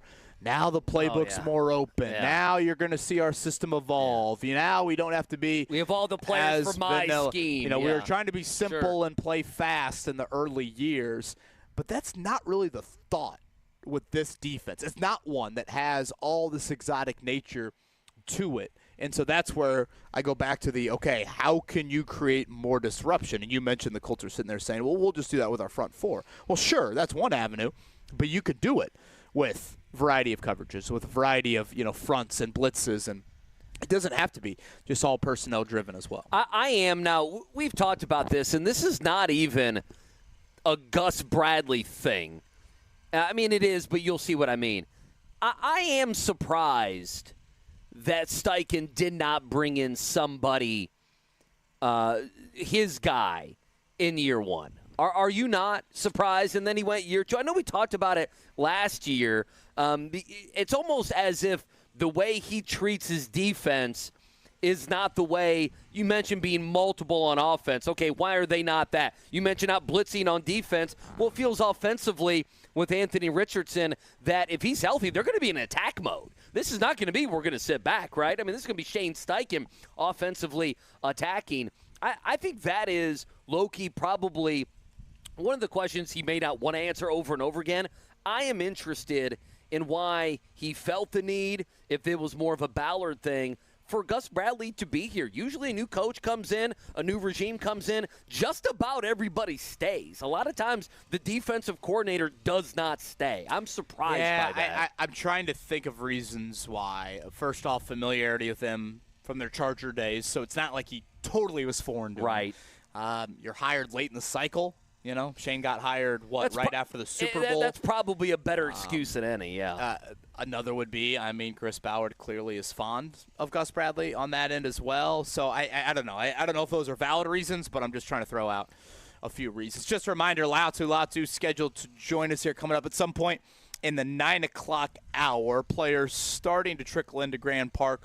We'll continue to keep you updated on that end if anyone is going to join us here coming up, but that is the hope and the plan. And Chris Ballard at noon today. Yeah, I got to take a shot at our guy. I got to take a shot at our guy, Derek Schultz. Did you see what he put on Twitter? I did not, no. He said, hey, somebody tweet out a picture of the field at Colts camp. Because every media member that's in the next 10 over has tweeted out a picture of Colts camp. A lot of truth to that tweet from Brother, Derek we were out Schultz, here at 6 a.m. I don't want to hear it. We were first, damn it. He didn't reference my artsy, beautiful shot of the sun in between the goalposts there. Like a Matt Gay field goal. Like a right Matt down Gay the field middle, goal. baby. Well, that was one of your 53 questions. Matt Gay going to be better this year. Can you live up to the contract? I can live up to the big contract. When you got 53 questions, you got to go with the kicker question at some point. God bless you, 53 questions. Again, you can find that 1075thefan.com. We'll take a break. We'll come back. We'll wrap up hour number 2 coming up next. 93.5, 1075 The Fan.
It's the Wake Up Call with KB and Andy on 93.5 and 107.5. The Fan.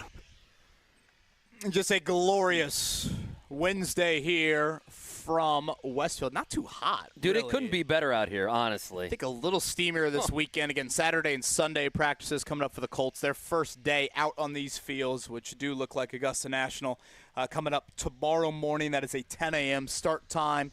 Latu Latu scheduled to join us at some point here in the 9 o'clock hour as players begin to arrive for training camp at Grand Park. All right, can I interject with something? I'm surprised about what you just said.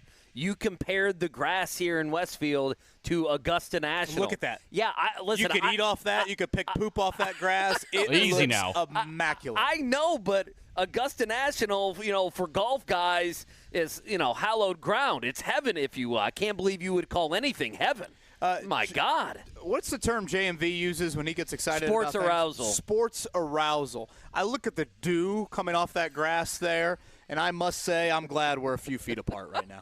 I will. For your sake, probably more than my sake. JMV did tweet something. Look at that dew. Night. Look at that grass. It's beautiful. Look dew. at the paint. Look at it. It's just beautiful. Well, look at our guy Andrew Chernoff doing a live shot. Absolutely. One shot, one take. That's Hamilton what Chernoff County's needs. finest, Andrew Chernoff right there. There he goes. JMV did tweet something. The analytics gave him the opposite of sports arousal. Right. He's calling his doctor to try to get it back going. He's anti-analytics. What did you make, just quickly here, before we get to the top of the hour, what did you make of Brandon Ayuk? No shock here that Mark has all these sounders. Those are ready to go, aren't they? He did. Brandon Ayuk did report to camp. CeeDee Lamb not reporting to Cowboys camp today. Yeah, honestly. Surprised by any of that? Question I kind of want to ask Michael Pittman Jr. Okay. And the reason for that is same draft class. Sure. Now, those guys were first rounders. Pittman was a second rounder. But, you think about the contract situations. I know Pittman touched on this a little bit in June, but he is very pleased with where he's at contractually, and obviously these guys are not. And I think there's a key reason that, I guess we'll let Pittman share here coming up in a bit on why he likes his contract, even though it might not look like the same monetary value. And, of course, some could make the accurate statement that, he doesn't deserve maybe the same sort of contract that, a guy like CeeDee Lamb especially deserves. But, think about Dallas and think about San Francisco, Andy. I mean, financially, they're up there. I mean, they are paying some guys major money. So I think this is all part of Dallas is in it with their quarterback, and obviously we'll see how Dak's next contract plays out. But, San Francisco's not there yet. But, look, McCaffrey makes huge money. Bosa makes huge money. Just name Debo, the guys that make the right. most money at their positions on their team. Arguably, McCaffrey. Yep. Kittle. Yep. Debo. Trent Williams at left Trent tackle. Williams. Yep. You mentioned Nick Bosa, defensive end. Fred Warner at linebacker. I mean, that's a handful of guys. It's the who's who in the NFL, yeah. That's where logistically, and of course Ayuk plays one of those positions, it gets a tad difficult. But, again, kind of like we've talked about it with Stephen Holder, and I didn't say this time last year, but here on July 24th, it seems like off the field, and we'll see how it plays out, and things can change in a hurry. Chris Ballard met us for his annual pre-training camp press conference in 2018 and said, hey, Anthony Costanzo got hurt.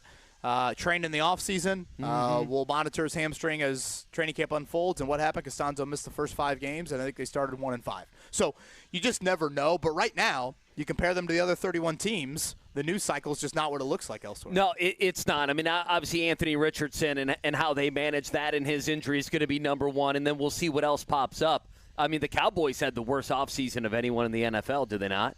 I mean, it's unbelievable. I mean, they had the worst offseason in the NFL.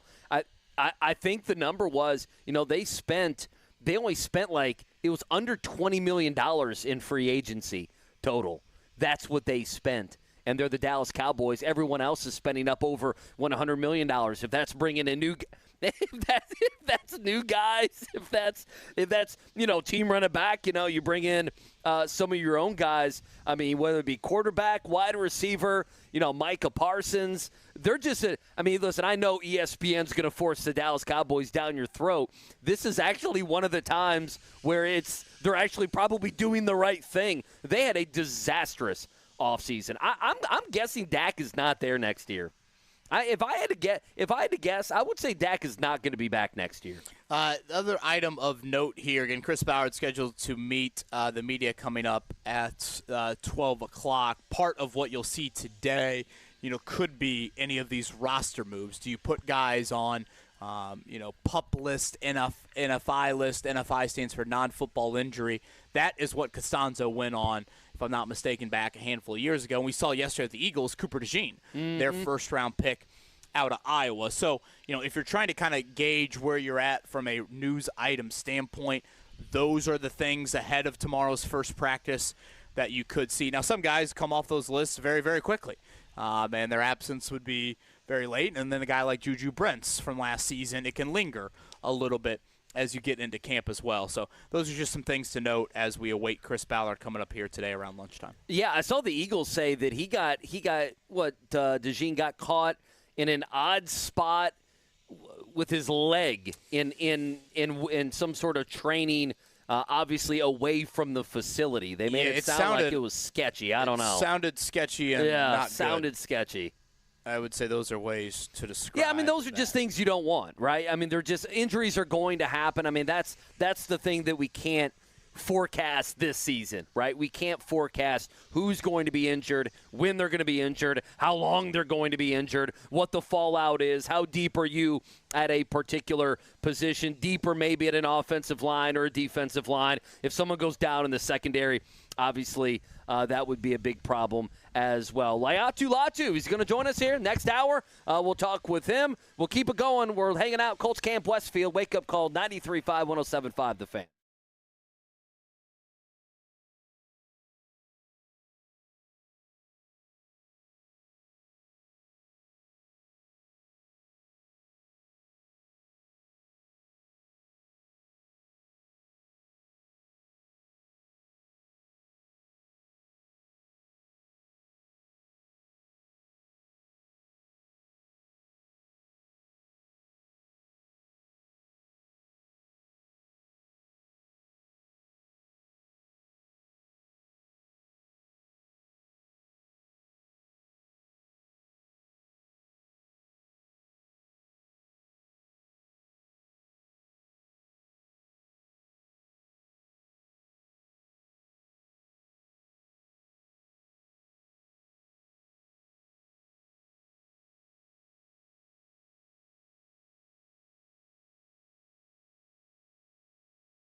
It's the Wake Up Call with KB and Andy on 93.5 and 107.5. The Fan. I hope to have a busy 9 o'clock hour here, live at Grand Park in Westfield as Jack stretches out his back. He reminds me that my posture needs to be pristine here as we're at the picnic tables here on the YouTube stream. Thank you to everybody out there checking us out on YouTube. Players starting to trickle in. We are a good distance away from their main headquarters on the other side of those trees you can see in the distance here on the YouTube stream as they start to get the field ready for tomorrow's first practice, 10 a.m., 10 to 11 tomorrow out here in Westfield. Latu Latu, hoping to have the rookie pass rusher from UCLA joining us here in the 9 o'clock hour. How bad does Kevin Bowen want to be over with the other media guys? The media scrum, kicking the, shooting the bull, if you will. I enjoy my time with my colleagues. I respect many, if not all. Okay. Let's just go with many, but Okay. if not all of their work. And they would say the same thing about me. They will see and hear enough of me. Enough of you in the guys. next 6 months. Yeah, enough of I think it. I can gladly wait out my time and not, shooting the bleep with them right Your now. thing with Chris Ballard is wide receivers. So you feel like you need to live up to that with the wide receiver question later on today at noon, or what? You know What are we doing? Chris has gotten on me about wide receivers. I believe he brought this up at some point back when he had him on the combine. But did he not try to trade into the top 10 for a wideout this year? Well, did he not try to ask? Did he not about? Did he not draft A.D. Mitchell? Justin Jefferson, Yeah. exactly. This news item, I think we debated a little bit yesterday, and I am a little surprised. Mark, do we have a breaking news sounder here as I see this come across the timeline? Breaking news from 93.5 and 107.5 The Fan. The Woj bomb is hitting, and I guess a little bit of this would be across the pond, right? Well, I assume. And we were wrong on this. And we were wrong. Just about everyone else was wrong on this. So I'm pointing the fingers at myself. I'm pointing at you. My and I'm hand is pointing at raised. everybody. Yeah. My hand is raised. Indiana Pacers guard Andrew Nembhard has agreed on a 3-year, $59 million contract extension. That is according to Adrian Wojnarowski here on this Wednesday morning. Again, Nembhard right now overseas playing for Team Canada. Andy Sweeney, you and I Good for debated him. this yesterday. I was a bit surprised. I thought Nembhard would bet on himself. I thought the allure of possibly getting a bigger deal and becoming that lead point guard for another franchise would be pretty enticing to him. But this deal doesn't get all the way. I think he could have gotten 4 for 77. Is that right? Well, the numbers, were about 78 to 80. 4 for about 80. So knock a year off of that. He's right around 20 mil per year, whether he went with the 4-year or he went with the 3-year deal. I mean, he would be 1 year younger in free agency, so he's 24 now. He'll be 27 when this deal is up, but we all thought he was going to play for $2 million this year and kind of bet on himself and see if he could go make more money with a team that would have money and perhaps a need for a point guard, perhaps a little bit more control of the offense. I don't know. The other side of it might be Nembhard understands, hey, especially if he's going to be a starter on this Pacer team and he sure is going to have the opportunity week 1 to be that starter, that, offensively it doesn't get much better than what the Pacers have and what Rick Carlisle runs. But I am a little bit surprised. I thought this would be something that we'd be talking about for the next year or so. A couple things obviously pop into my mind. This continues to show that this is the Pacers' core. It's not like Without they a had doubt. much wiggle room before this. This virtually means they've got no wiggle room moving forward financially to make changes to their roster of significant note now moving forward. It's going to have to happen trade-wise. Now, this contract is actually much more tradable. Sure it is. Because Nembhard is a player that was playing well above his previous contract. So that certainly is at play here on that. And then lastly, I would just say this.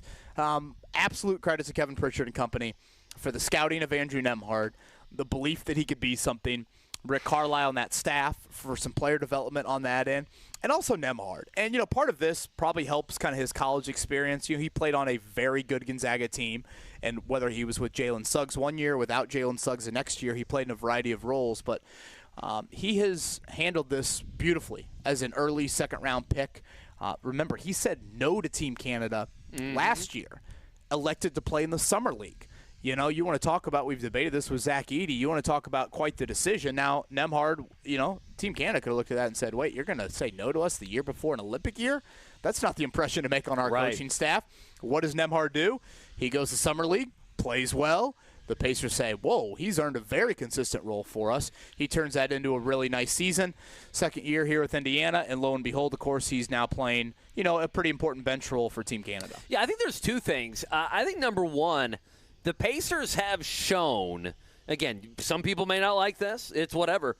The Pacers have shown that they are going to reward the guys, their guys. I mean, it does feel that way. I mean, Tyrese Halliburton, their guy, rewarded. Andrew Nembhard, their guy, rewarded. You even go to some of the Miles Turner stuff. Will they be able to do that again?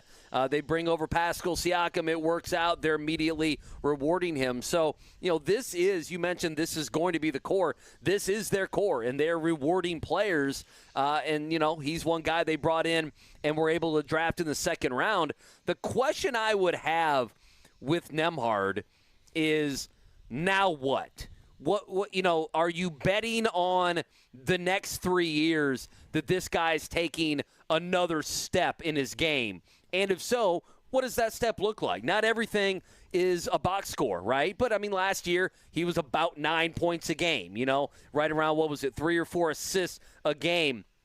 Does that look different? You know, what extra things do they want to see from him? And then also, how does that affect some of the other guys? Like you know, I use Benedict Mathurin. You know, how does that affect, you know, a guy like him and some of the other guys on the roster that in the next couple of years would be looking for that contract? But I'm more interested in, okay, they think Nembhard is this, but they sure as hell have to think that there is a whole other step to his game and that he's getting ready to enter that next step to his game. And if that's the case, you're getting him for under $20 million a year in the NBA. That's a pretty good deal. Well, and you play this out multi-year, you know, down the road now. I mean, Halliburton obviously under contract for a handful of seasons. Siakam in that same boat. You know, Nesmith you re-signed last year. You know, if you look at what, you know, you have done with whether it's you know, Benedict Mathurin, of course, on the rookie contract, Jarris Walker on that rookie contract as well. You know, now with Nembhard in this extension, you've eliminated one kind of future question. Now, again, it's a very tradable contract. You know, some could point to, and I'm not saying he is this player at all. I'm just saying contractually, they extended Malcolm Brogdon, and boom, they traded him. You know, I think it was less than a year later, if I'm not mistaken. So, you know, again, financially, you've positioned yourself to be in that room. In the NBA, it's important for people to remember that the contracts have to match up to a certain percentage in the right NBA. Now, you talk about this Pacers team 1, 2, even 3 years out. Really, Miles Turner's the only question. I mean, you could throw T.J. McConnell into that, but, you know, again, I don't think you view McConnell in the same light that you view kind of those starters or even Mathurin, a guy like that. So, you know, this is now run it back, but I think when we talked about run it back in previous years, or excuse me, in previous weeks, it was, is this just a one-year run it back, or is this more? Right, or because Nembhard had the uncertain future. Right. Now, really, the only uncertain future is Turner. Now, you know, that's a debate for a different day, but I think that's another thing, too, is, you know, your backcourt core, and you can extend that up to Siakam if you would like. Contractually, there's no decisions, really. Are you okay with on that? These guys? I mean, they can always make a trade, but are you okay that they have said, we are rewarding these guys, we made a run to the Eastern Conference Finals, and we're going to lock this team in? I still have the defensive question of just where does that improve? And, of course, Nembhard is a guy that I think plays very nice defense. He'd be a part of that. You know, sure. And now, you know, they've tried Nembhard on some of these more elite players, and obviously they have taken him off those assignments at different times throughout the postseason. But, I mean, Nembhard is a very quality basketball player. I mean, very quality. Do I have some questions about, you know, is he the exact two guard of the future per se? And, like, you know, is he the two guard to get you, you know, to an NBA Finals or even, you know, consistently making deep playoff runs? Yeah, it's probably fair to say I do have those questions. But that doesn't, I don't want that to all of a sudden act like I don't think he's a very good player. Right. And he's not important to you. And if you're going to have questions about Tyrese health-wise, if you feel like Tyrese could miss some time over the years, then, you know, it's important to have a guy like Nembhard that, you know, the thing about him is you don't find this very often. Accepting of a variety of roles, but uber confident when he's given those roles. Like Nembhard he's got a bit of a neon green light. And there are a few times he'll chuck it up, and I'm like, whoa, Sure. You're taking those shots like, Halliburton's shooting shots or Damian Lillard's shooting shots in the All-Star game. So I do think that defensive question remains of where and how do you improve on that end of the floor. But, again, Nembhard, great story. Has been a very, very good Pacer player, especially considering where he's drafted. And great job by him to secure this money. And I guess that's probably – I'm trying to look at it from his side of it, Andy. Why would he want to do this now? I guess it's – secure the bag a little earlier, right? I mean, it feels like a bargain for the Pacers. It feels like a very good deal for the Pacers. Does it not? Yeah. I mean, without having to pay the extra year, having to be $59 million instead of nearly $80 million. You think you get a docu-sign if you're him over the Olympics? Is that how you sign it? Is it a docu-sign? By the way, did you see Keon Coleman? Did you see the video the Bills put out? I did not, no. Okay, so I've seen Keon Coleman's antics. Yeah, so Keon Coleman's the Florida State wide receiver who went second round, who went to the Buffalo Bills, okay? And he was a name that we tossed around, maybe even in the first round at one point with the Colts. Keon Coleman signed his rookie deal, and they put the video of him, and I don't know if it was – I don't think it was the owner. It wasn't the general manager, the gentleman that was there with him in the room. And Keon Coleman goes, how do I sign this? And they said, well, what do you mean, Keon? He goes, how do I sign this? When I sign autographs – it's just like a scribble, and it's not even my full name. Do I do that, or do I sign my full, name unlike my autograph? And they're like, we've never been asked this question for a guy that's getting ready to sign for millions of dollars. I said, yeah, basically you do whatever you want, but Keon, go ahead and sign your name. He's like, everyone in the room was kind of laughing at him at that point, like, what the hell do I do? That guy's got some personality. I like him. Keon Coleman's got a lot of personality. Yeah, listen, I like A.D. Mitchell, but Keon Coleman, if he would have been drafted in whatever round, the second round with the Colts, there would have been a lot of Kevin Bowen blog entries. He was one of, 10 wideouts that went before A.D. Mitchell? Is that correct? I believe he was, yeah. And the Bills, of course, needed a wide receiver and everything else. But I found that funny. He goes, how do I sign this? And they all just kind of looked at him like, what do you mean? It's like, well, if I sign an autograph, I just scribble. A man that we had on our indispensable Colts list, I believe both of us did, Kenny Moore II, just met the media here. Oh, did he? In his group session. So, again, some players starting to trickle in to Grand Park. We're hoping to have Latu Latu join us here coming up at some point here before we Someone just rode some sort of a motorcycle over. I wasn't sure who that was. I could not see who that was, so that's funny. Is that DeForest Buckner? I believe it is. My eyes. I don't think that wasn't the one I was talking about, though, if I'm not mistaken. It's hard to miss. I thought there was some sort of a bigger motorcycle out here. It's hard to miss 6'7" and 295 pounds on that end. Oh, goodness. Again, for those, congratulations, Andrew Nembhard. Certainly. I wanted to see, listen, this is the balance. I wanted to see him more in that starter's role this year for a full season. Last year we only saw him average about, and I go to points, and that's not fair, about 9 points a game, but it was for the defense that we talked about earlier after Christmas. Remember Carlisle and them, Christmas going into the new year, they made that move. So I guess for me, in a perfect world, I could have got more data, if you will, on how that's going to look, but it's a team-friendly deal. They like him. They love him. And if you let him go until next year, you really open up the possibility of someone offering him a contract that's well over $20 million a year, and then you get to the point to where you have to say no, and then what, right? And then what's the option if you don't have a guy like him? So if nothing else, he's like on the eve of the Olympics, and my man gets $60 million in the bank, so good for him. Tony E. shares this. Pacers going to turn down Nembhard's team option for next season. Again, he would have been a restricted free agent. Moving forward here. So this extension will begin after the upcoming season. So if you want to look at it, he's going to be under contract for 4 years in total here. I mean, unless I'm missing something, and again, Tony is more of the contract guru on that end. Scott Agnes is going to join us tomorrow to talk more about this. This just seems like such a great deal for the Pacers, and that if and when if you ever fall into a need to want to try and, maneuver, it seems like something that you could do on that end as well. So very key here, and like you said, just a great story that Andrew Nembhard as a second-round pick has turned into this. And again, I know people a lot of times poo-poo second-round picks and laugh at what, they can be. Well, look what it's turned into with Andrew Nembhard, and look what, a litany of second-round picks can turn into first-rounders, and boom, Pascal Siakam is here as well. So they obviously can mean something there. That's a pretty good draft, Mathurin and Nembhard, right?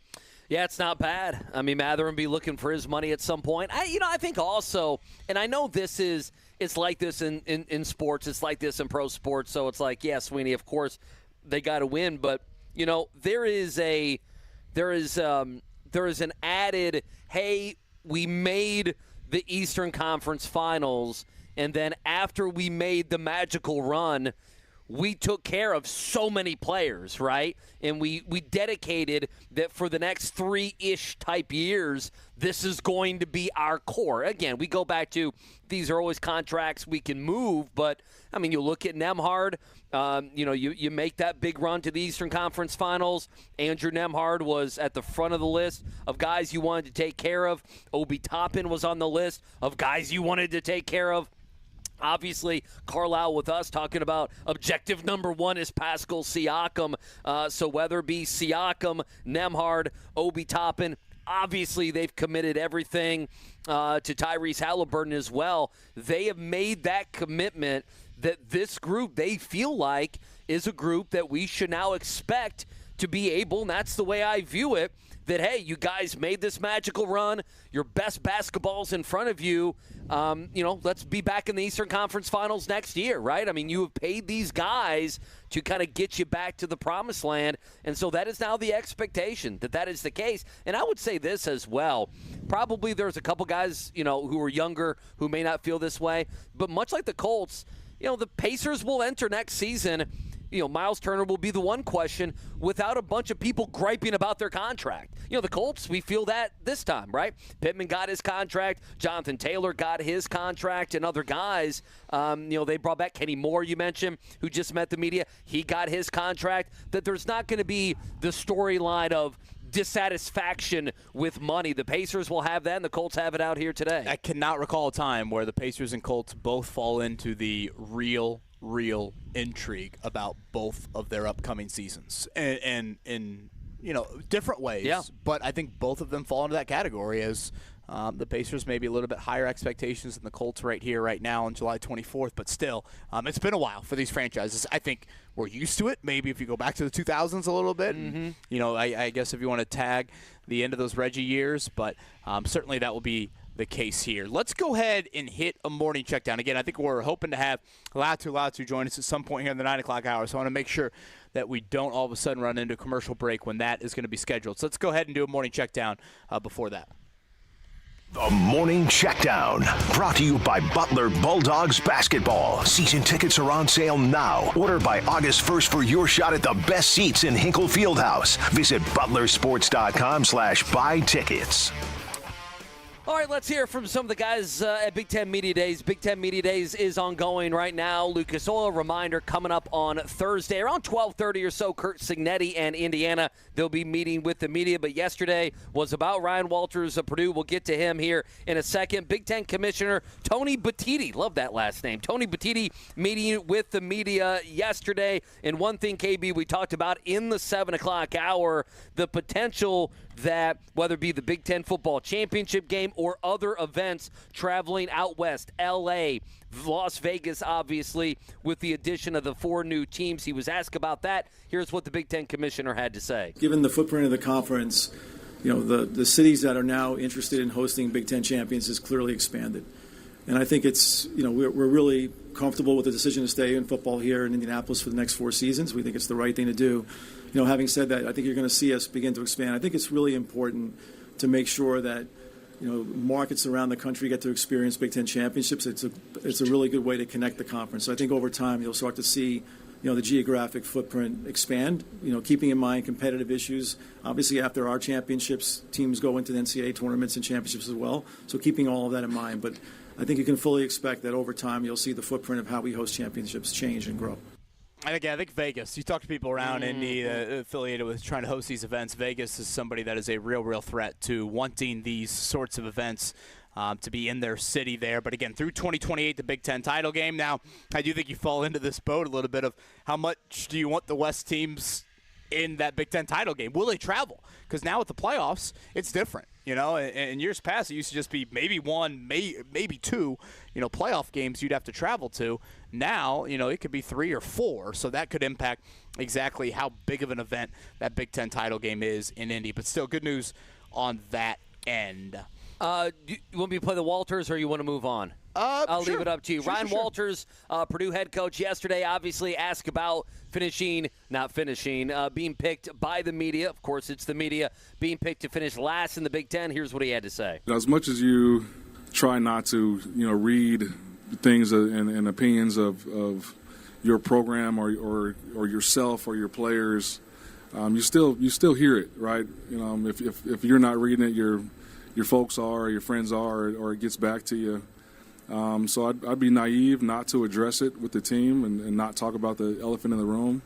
But I did mention, a large chip on everybody's shoulder in that building, and 18 out of 18 is a large reason why.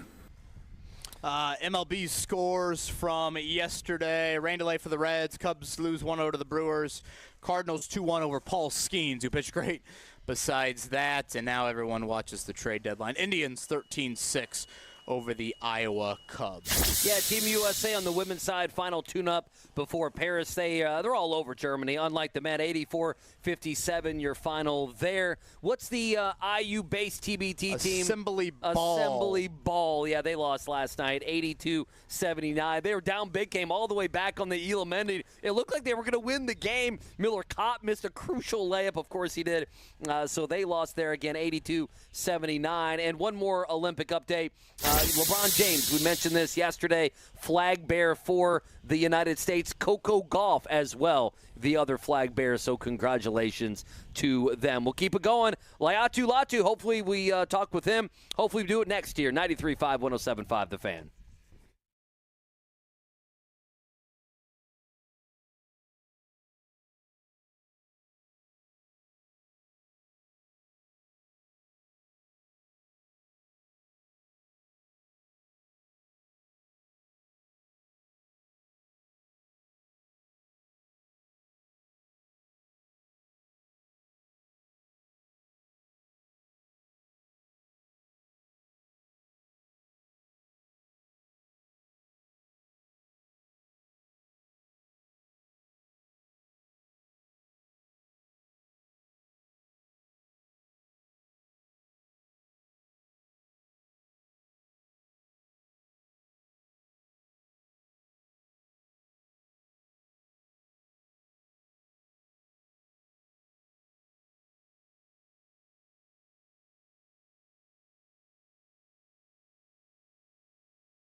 the Wake Up Call with KB and Andy on 93.5 and 107.5. The Fan.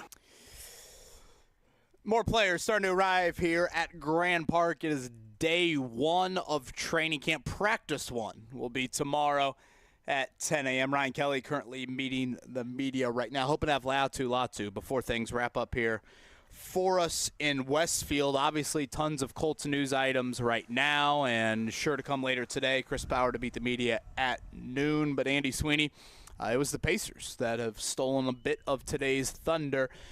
Just less than a half hour ago, this news item from Adrian Wojnarowski, the old Woj bomb, and I think a surprise to me and you, Andrew Nembhard agreeing on a 3-year, $57 million extension. On paper, this looks like an absolute win for the Pacers when it could have been longer, 4 years and around $80 million, and at the same time, it looked like at some point there, Nembhard would maybe bet on himself and look for that. I mean, isn't that the question? Why he didn't bet on himself? Like, I'm not hating on the guy. I mean, great for him. I mean, by the way, Michael Pitman Jr. are going to join us here in just a second. Oh, beautiful. The next three. I mean, how do we talk football with him, or do we talk about his farm? I feel like I'm kind of more. I feel like I'm more interested. I think you'd rather talk about his farm, to be honest with you. Yeah, I mean, no kidding. I think I'm more interested about that than anything else. But I don't know, man. I listen, Nembhard. They have now locked up, the core of this team, and they're going to have to still make some decisions. There's still, growth within this team. You still have, hey, what's Benedict Mathurin going to turn into? Hey, what's Jarris Walker going to turn into? Is he going to be a guy that is going to be part of the rotation? What about Miles Turner as well? He's a guy, to me, Miles Turner, the best shot on the floor for the Pacers is that straightaway three, that little pick and pop with Halliburton or Nembhard that you get Turner open and he knocks down a three. What about him? He's been, to me, more than a solid player. He'll command some good money. So there are decisions that have been made, but in the last couple years, specifically even, you look at the last year, they have made moves. And, for those guys that have played well, they've been rewarded for those moves. And they have built a core now that they have to feel comfortable about at least through 2027. Michael Pitman Jr. scheduled to join us here in a few minutes. So there he we'll is. Talk with Michael on that. Again, Colts reporting to training camp today. It's a 10 a.m. practice start time tomorrow. They'll be off on Friday and then Saturday and Sunday as well. Now joining us here, he is number 11 for the Indianapolis Colts, year 4 for him, Michael Pitman Jr. with us. Pitt, Andy Sweeney, my co-host, was saying to us, you'd probably rather talk about your farm than you would football. Is that right? Yeah, I mean, actually, I came in this morning and my emu had walked right up to me, and I took a Instagram video, so you guys can check it out there. Look at that. Okay. Yeah. A little IG plug here on this Wednesday morning. Now, this might be a dumb question. Are the animals emotional that Dad's leaving for a couple of weeks? I don't think that they notice, really, to be honest with you. Oh, I bet they do. Don't sell yourself You got kids short. as well. I just didn't know if there was an emotional attachment with the animals as well. Yeah, so actually my daughter was in a bad mood today, and she didn't want anything to do with me, but it's okay because I'll get to see her tomorrow. Well, as someone that has a 4-year-old daughter, I think you and I are in the same boat on that end, as the daughter not wanting anything to do with Dad. Michael, I have a 10-month-old, so he still likes me right now. For now is probably the key phrase. In a couple years, that may change. We were talking so much about the excitement for this season. Your contract got done in the offseason, Jonathan Taylor and other guys, and it just feels like the time is now. The time is to be in the playoffs again and to be contending. For you guys checking in today, that excitement level is where, knowing this team has a ton of talent on it.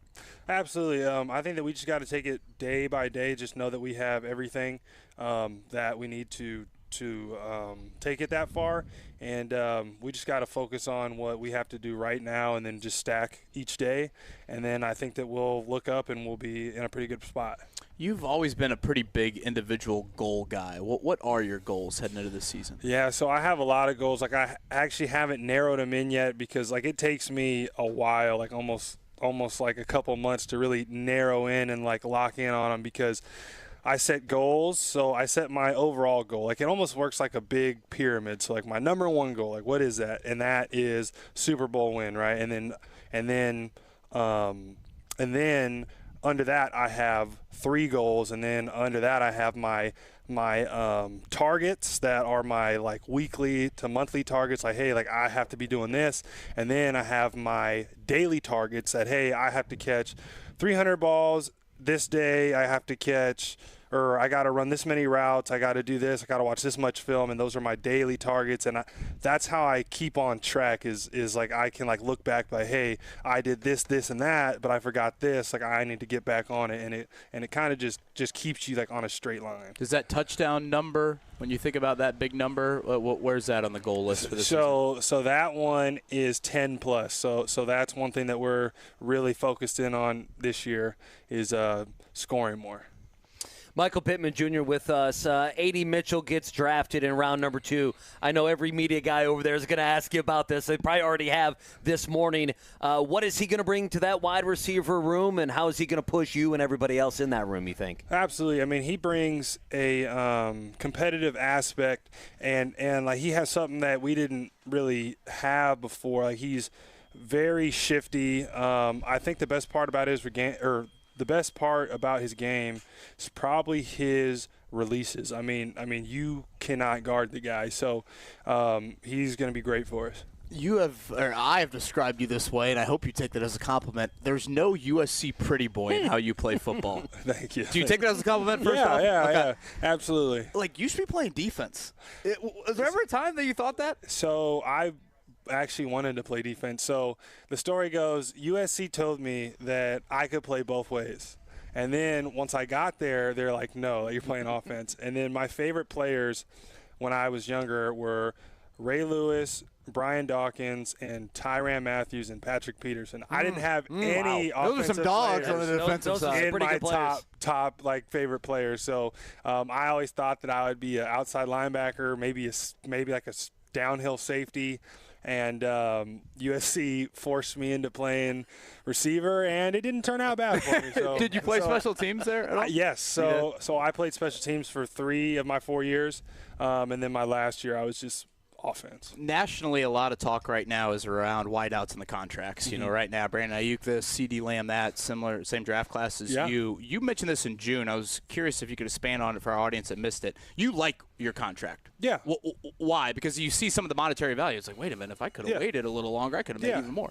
Absolutely. I mean, I think that guys have to realize that you also have to look at your situation and your offensive scheme, and you don't want to leave a system that works for you, right? Because like we've seen guys who are really good like in a certain system, and then they go somewhere else and they kind of fade off, right? So you have to have that foresight by, hey, if I'm keep on doing what I'm doing, I'm going to sign a third, maybe even a fourth, and you'll end up making more in the long run versus right now. And so that would just be my like advice, like those guys. But also, I mean, they have to take care of their families and do what they think is right.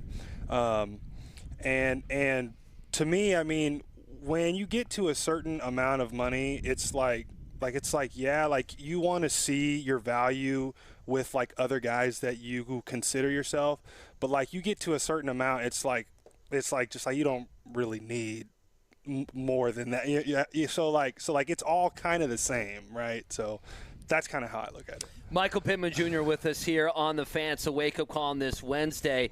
Obviously, last year, the injuries to Anthony Richardson, I don't want to say slowed you guys down because you still obviously had a really good year, and you yourself had a really good year. If AR stays healthy, how much more of the offense have we not seen as media members that you think you guys can tap into? Yeah, I mean, I don't think we've really seen anything because obviously in his first 2.5 games is we were kind of just like getting them going, right? So with the full season of it, I mean, I don't even know like what it can look like really. Nobody does. So we're all excited, and it's going to be good. How do you describe catching a pass from Anthony Richardson? Ooh. I would say that he gets there on time, and he's got velocity, but he also knows when to dial it back, right? So he's not going to bullet you a 5-yard slant. Like, he's going to put some touch on it, and he can throw the deep ball well. And I feel like from last year to this year, I feel like he's grown a ton. Just being able to sit back and watch, and he's really focused in and took notes, and I think it's going to show. He's Michael Pitman Jr. He's with us here for a few more minutes. We're live at Westfield Report Day for training camp. I think fans want the players of their team to love the city, love the area that they're now calling home. You just smiled when I said that, and I've heard you discuss Indy and whether it's the farm or whether it's Indy as a whole, and it seems like there's a genuine love for this area, and you're not from anywhere close to here. Yeah. Why? What is it about it? And I guess maybe it is all the farm, maybe it's not. Yeah. What is it? I mean, I would say it starts with the people that I've met since I've been here, and that was one of the biggest parts about me staying here is I love everybody that's in this building. Everything here is great. I mean, from our staff to our coaches to my teammates and friends that I've made off of the field.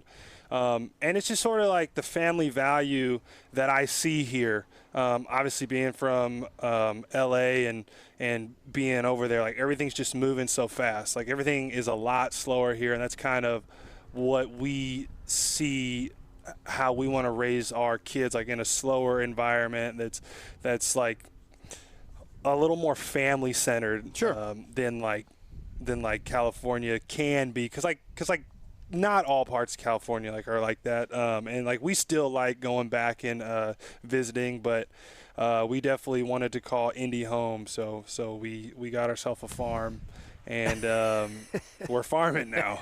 Now, what's the hardest part about farming? Can you walk us through a day on the farm? Just give us something for the farm. Yeah, because you're out there doing it. Yeah, the hardest part about the farm right now is we are a organic farm, and we have a gravel driveway. So weed control right now for me is killing me because What are you using? Tell us.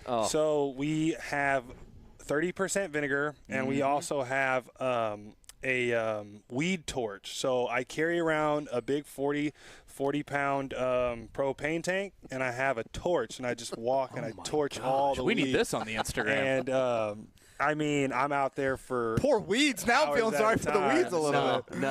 So that's probably the hardest part. But everything else, I mean, feeding animals and doing that, I mean, that's all like the fun stuff. You had the podcast. You had EJ and Zaire up there. Those guys are crazy. You guys did that. You guys had an episode at the farm. Those guys are nuts, though, on that podcast. Yeah, they don't know nothing about farm animals or horses, and it was a lot of fun. I guess last one for me. Since you've been here, you haven't won week one. How do you win week one? That I'm still trying to figure that out. Really, it's just preparation. We just have to prepare, and we have to start fast. And I think that our best chance is this year, right? Because every year you got a new opportunity, and we have so many weapons coming out the gate. We got JT healthy, we got AR healthy. So I mean, just having that 1-2 combo back there, which is really going to open up everybody. And I'm excited. We just got to start fast. Well, Pitt, thanks, man. We appreciate it. We know you're super busy on this report day. Congrats on the contract. Congrats on the farm. Congrats on, obviously, fatherhood and everything that brings. Stay healthy this season, and we'll be pulling for you. Thank you, guys. That is Michael Pitman Jr., number 11 there for the Indianapolis Colts. Latu Latu joins us in 5 minutes. We'll round out the show with the first-round pick out of UCLA.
It's the Wake Up Call with KB and Andy on 93.5 and 107.5. The Fan.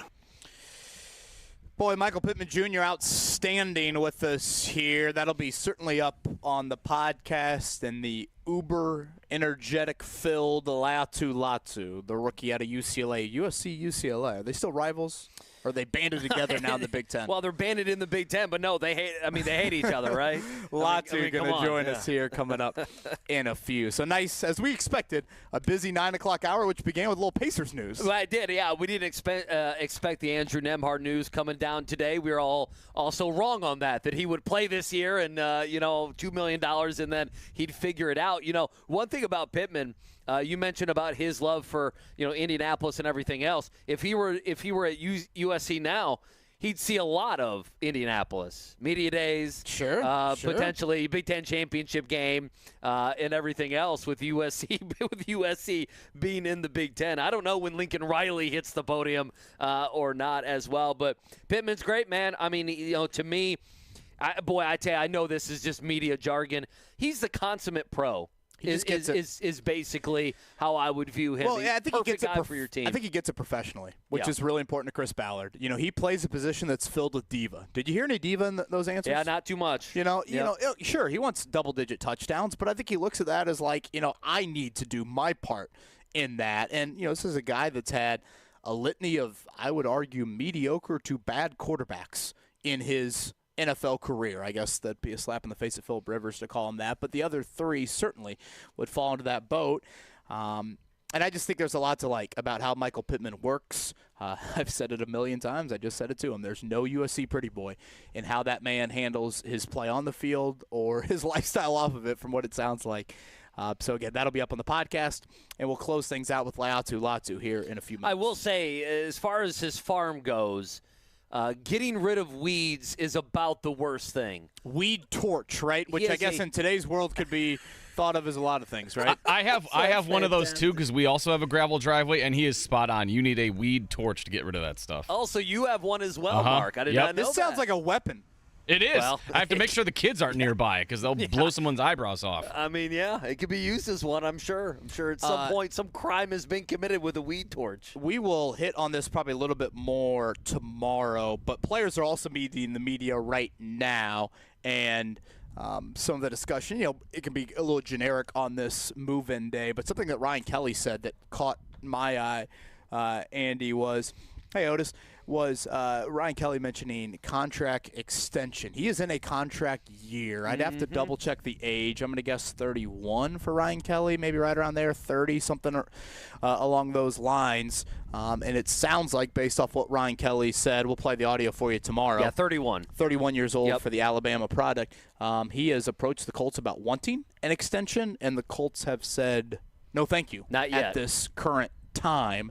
I think I side with the team in that instance. You drafted Tanner Bortolini for a reason, the 4th-round pick out of Wisconsin. I think at some point you pass that torch.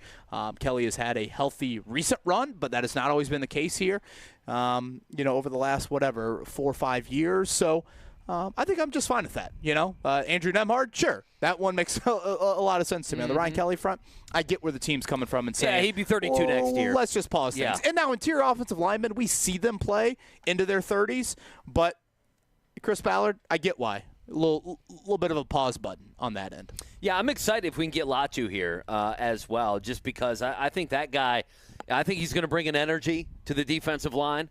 I think he's going to bring competition to the defensive line, and there's probably a few guys on that line that need a little bit more competition that maybe, don't need to feel as safe and secure as they were. But, today's exciting. Tomorrow's going to be exciting. Again, 10 to 11, the practice tomorrow. Now, as for today, you're going to be sticking around Chris Ballard coming up at noon. I would imagine giving the questions to Ryan Kelly, that will be one that he will probably field, along with many others. Anthony Richardson, the health there, how they're going to handle him, his reps, his snaps, preseason, and everything else. But football's here, brother. Football is here. Get ready. It has arrived. I saw Jonathan Taylor mention a big goal for him playing all 17 weeks. I think there are a lot of running backs around the league that kind of have that goal. Obviously, last year, Taylor not only had the contract ankle situation, but then the thumb injury, which sidelined him. How feasible is that? For a bit. I bring that up to say this. Does that impact workload? Do you view that and say, you know what, we'd love to give Taylor 18 to 20 a game, but should that be 12 to 14 to make sure we get him to January 1? Oh, okay. So I'm very much on no. It doesn't need to be 12 to 14. I am very much on if you're going to get a running back, you're going to pay a running back, you're going to put big money into a running back, that the running back is going to carry the ball. And I'm just not. So you're not thinking about week 16 in mid-September. Yeah, but I don't know if week 16. I mean, he can injure a hand and be out 3 weeks and it look like a nothing burger and it becomes a 3-week injury. I just think with running backs, you use them. Listen, will they mix in other guys? I think they will, but with what Jonathan Taylor means to this offense, and, quite frankly, I know it's not something we've got into too much.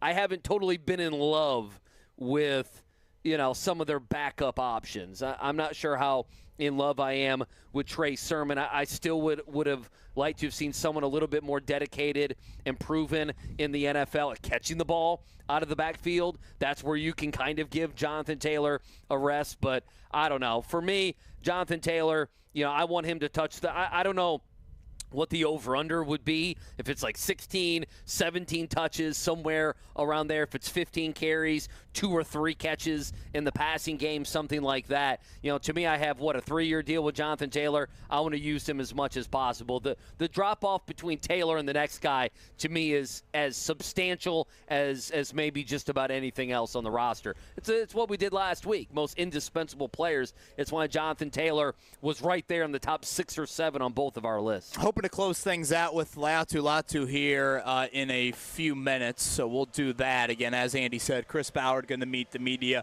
coming up 12 o'clock tomorrow. We'll be out here again 10 a.m. tomorrow, so for those coming out for the first practice, come say hi. We're in the same spot we've been in years past, so that would be, the northwest, if I have my directions right, northwest end of these practice fields here at Grand Park, so certainly come by. I think Colts City, I believe, opens at 9 o'clock, so that final hour, we usually get a decent amount of fan traffic here, and we will be here tomorrow for their first practice of camp. Again, we'll see if any news items comes out of the Chris Ballard press conference. That will be noon today, but as you pointed out very well, Andy Sweeney, I would think that Ryan Kelly question might be one to add to the list on that end. Yeah, I don't think that one's going to get much traction. No offense to Ryan Kelly. Do you? I mean, I don't know if that's going to be one we're going to sit here and be talking about for 3 hours the next day, like all the Jonathan Taylor stuff and everything else. But we'll see. I mean, offensive linemen, they drafted, 2 or 3 this year? I'm blanking. 2, right? Gonzalez and Bortolini back-to-back? Yeah, back-to-back. Right? So, those guys at some point you would imagine are going to be able to play sooner rather than later. So, I mean, I think that's just basically where they are. By the way, ESPN is crushing my feed this morning with "We're coming to your city in Dublin," for college football. Oh, sure. And didn't Notre Dame playing that? To your city. Didn't Notre Dame playing that game last year? Sure. It was Notre Dame and who? Was it last year with Navy? Was that what it was? Well, I mean, this year it's Florida State and Georgia Tech. I don't think a lot of. It's not a good game. It's Georgia Tech football, man. I think Georgia Tech's supposed to be better this year, but I don't. Get it off my timeline. I don't imagine a lot of Guinness flowing from those fan bases. Well, I mean, not as much, I would imagine. Yeah, come on. What are we doing here? I'm thinking, really? Georgia Tech? Florida State? All right. This man, he brings energy. He brings a pass rush to the punch, and we're going to close out the show with the ever excited human. It strikes me, Latu Latu, that you didn't sleep last night. Did you sleep last night? It was hard to sleep knowing that we had training camp coming up, getting all the snacks for the vets. So, yeah. Uh-oh. What was on the snack list? They love hot fries, zebra cakes. Zebra and then we just got a bunch of candy like Haichu. And then, like, Reese's, Snickers, all that stuff. Like, literally just me and Jonah walked throughout Target, like, grabbing literally whatever. So the rookies had to do that? I mean, that was you guys? We have to, like, re-up the snacks. Okay. Like, probably every other week. Well, it's better than some of the old school hazing, so, maybe that's a little bit better. So compare your lack of ability to sleep last night to what it'll be the night before full pads come on next week. Yeah. Shoot. I think I'm ready now. I got all the nerves out now. How was spring for you? Again, I know the full pads don't come on, but what was the spring acclimation period like for you? I mean, it was amazing just getting to know the whole team, getting to know, the boys in my D-line group, getting to know all the other rookies too, and then just really just getting to know the whole program, all the staff, stuff like that, really just getting acclimated to the program and how everyone moves and stuff like that. So, I mean, it's been great. And then literally just continuing learning how to get better in pass rush, run game, all that stuff from Debug, Grove, Sosa, Quiddy, and just watching guys like that, You'll be analyzing offensive linemen coming up. I know you're already doing that. You did that in college. You'll do it here in the NFL. How long does it take you to figure out what an offensive lineman is good at, bad at, how you can exploit him? How long does it take? It takes me some time. I like to watch at least maybe 20 minutes if I'm watching in particular people, but I'll make sure I watch 10 to 20 minutes on each lineman and really just trying to write down their strengths and weaknesses and trying to pick them out and stuff like that, yeah. How would you describe yourself as a pass rusher? I would say I'm elusive and I commit to my rush. I commit to my plan. I don't usually second guess when I'm throwing my move, and I think that's helped me a lot. It struck me at UCLA, not only did you line up at both spots, but there's a couple different pitches you have. Do you feel like you've got multiple pitches you can use? Yeah, I mean, I feel like I got, a range of moves in my bag, and, that whole offseason getting to work with Khalil Mack, Sosa was out in L.A., Quiddy, Dio, learning from Sheldon Rankins, Kenny Clark, Rasheem Green, my boy Joe Tryon. So, I mean, literally just envisioning how I can be better at, each move, learning more things about myself. So, I mean, it's going to be a great time. Do you have a sack dance ready? No, I don't. I like to just dap up my homies. That's it. You just move on. Yeah, you don't have anything else. DeForest digs the grave, doesn't he? Doesn't he get that down there? He digs it. Yeah, digs the quarterback grave. I gotta come out with something this training camp. Latu Latu's with us here live at Grand Park. Just a couple minutes left with you. You've mentioned Max Crosby. What do you love about his game? I just love how how relentless he plays the game and his tenacity, his motor.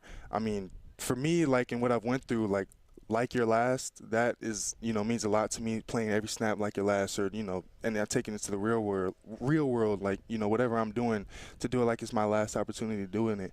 And I see that in his game. And, if the first move doesn't work, it's on to the second move, it's on to the third. He's never ending, he's never quitting. And I really like and respect that about him. I know we don't have much time, but, you went through some lows. Football got taken away from you. Yeah. Now it looks like you're living the ultimate high right now. I mean, that has to be awesome. Yeah, I mean, I seen this quote yesterday. It's a fool only trips on what's behind him. And, I just leave that stuff in the past. I've grown from it.